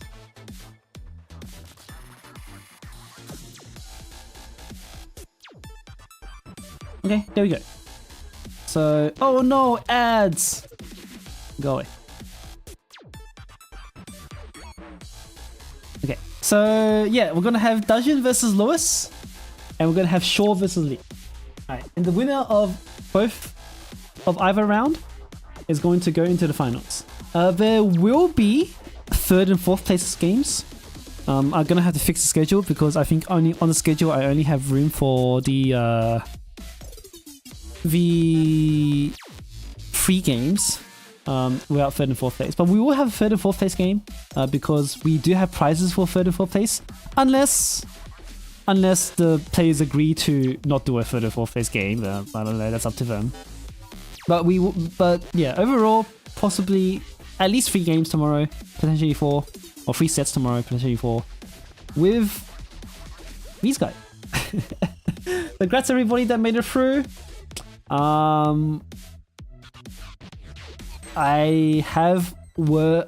don't have any words, I think. The games are really good, by the way. I actually liked. I'm happy that Chesed looks as good as a boss that I thought it would be. Chesed is very suitable for the tournament format. The bans are making people think about their approaches and stuff, and we are seeing some pretty varied kills for the core as well. And so it's looking great, and I'm hoping that we get a really good show for tomorrow. All of these guys are pretty competent players. I think Shaw and Leaf will probably be the closer game. Dajin, Lewis, again, Dajin is the favorite here. No disrespect to Lewis is pretty competent as well, but Dajin is definitely the favorite here. So hopefully, maybe we will see Dajin win for the first time in a tournament. Because despite Dajin's overwhelmingly strong showing today, he has actually never won before, since there was always someone else in the way. Either I was playing, Middle was playing, or Iru was playing, right? Every time Dajin has been in the finals consistently, right? But he would always have to face. I think, yeah, he would always have to face me, Iru, or Middle.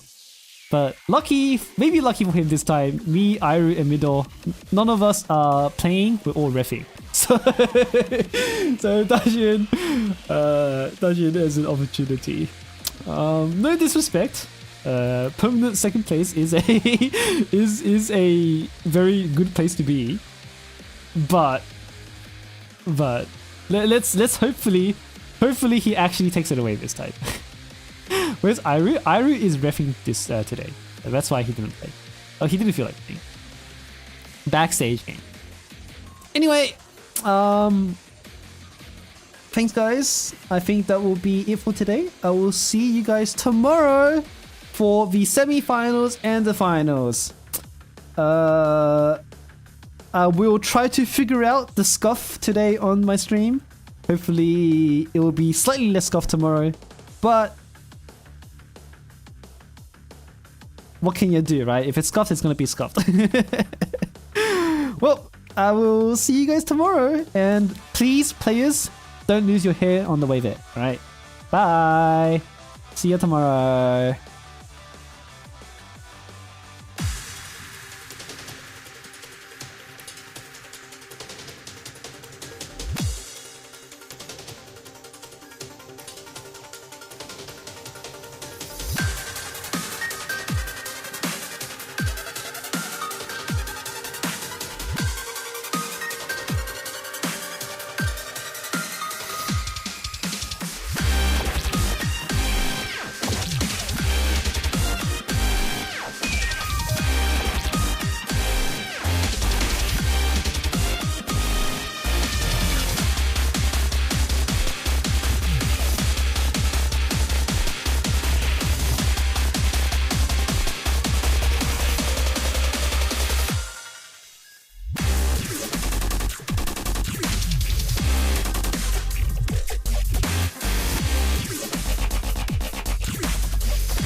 This